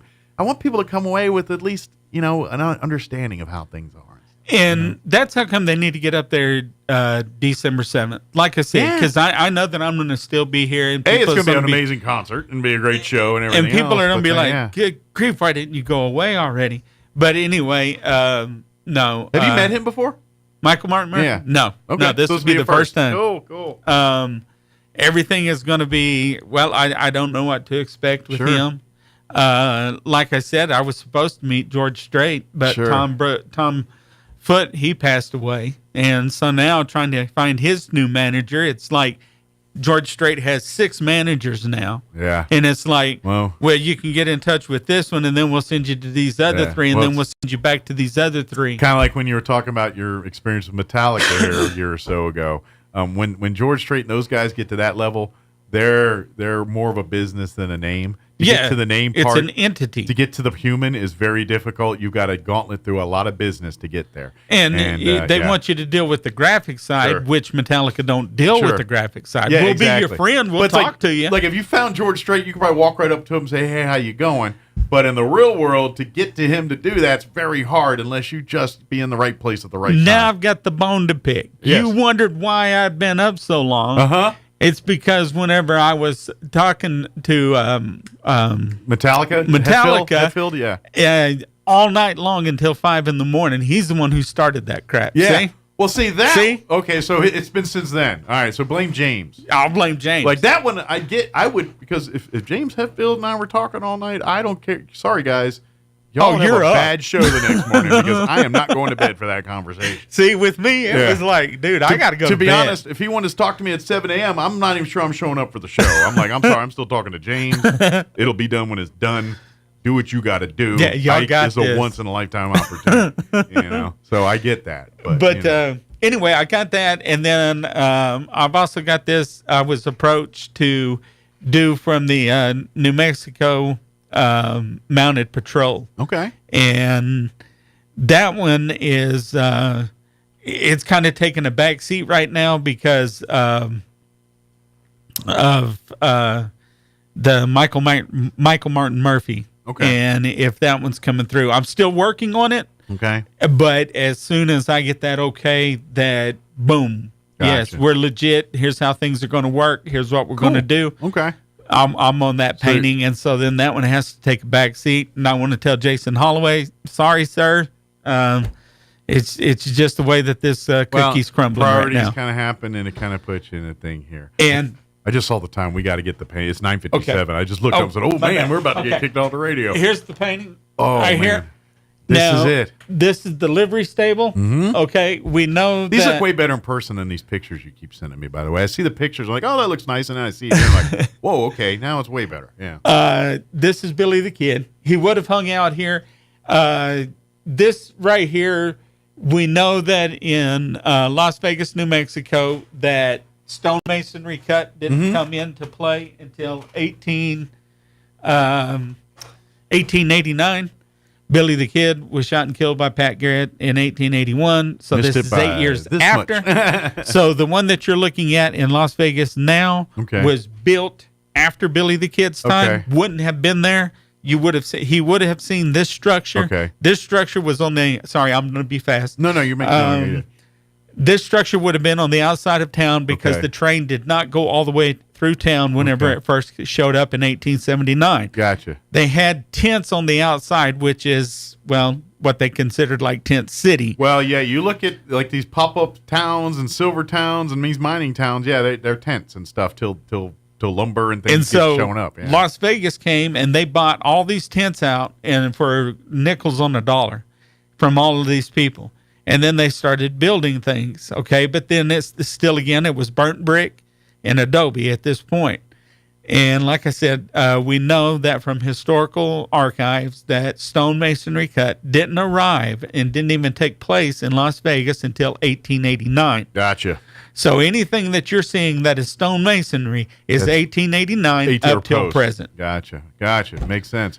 But that building and that painting, that's how it would have looked at if Billy was walking around. And this painting is going to hang forevermore. If you get the chance, get up to Las Vegas, New Mexico, to the old train yard.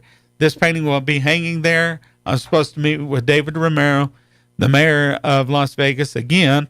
And they're going to have a town meeting and put both paintings on docket. That way that they're on record forever. Okay. And the one painting is hanging at Town Hall in Las Vegas. If you go there, you can see it now, take pictures with it. Kind of becomes part of history at that point. And then you'll see this one down at the trail yard, at the rail yard. This is where the fantasy in me is like, I always hear these things, and then I get into my fantasy world. Wouldn't it be cool if Billy the Kid came alive today, and he looks at these paintings and just be like, oh, yeah, that's that.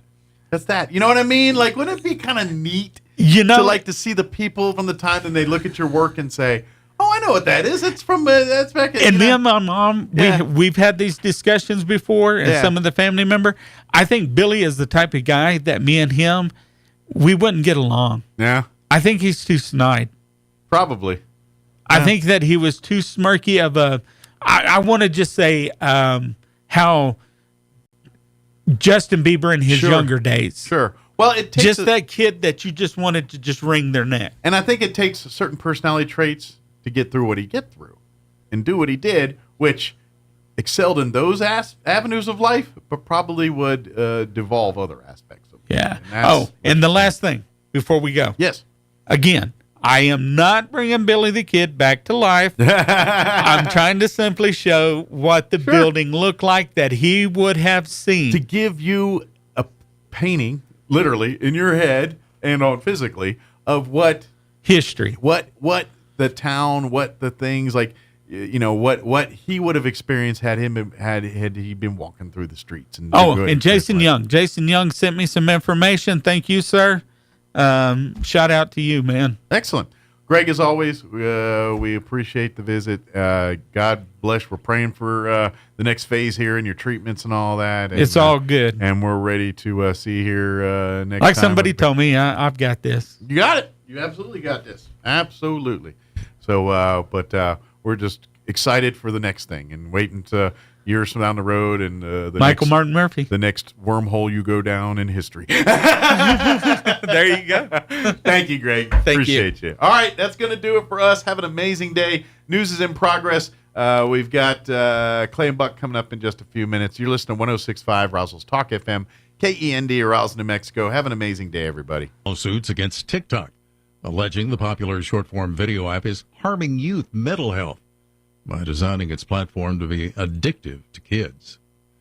At Wall Street, stocks are higher. The Dow ahead 67 points. The NASDAQ composite up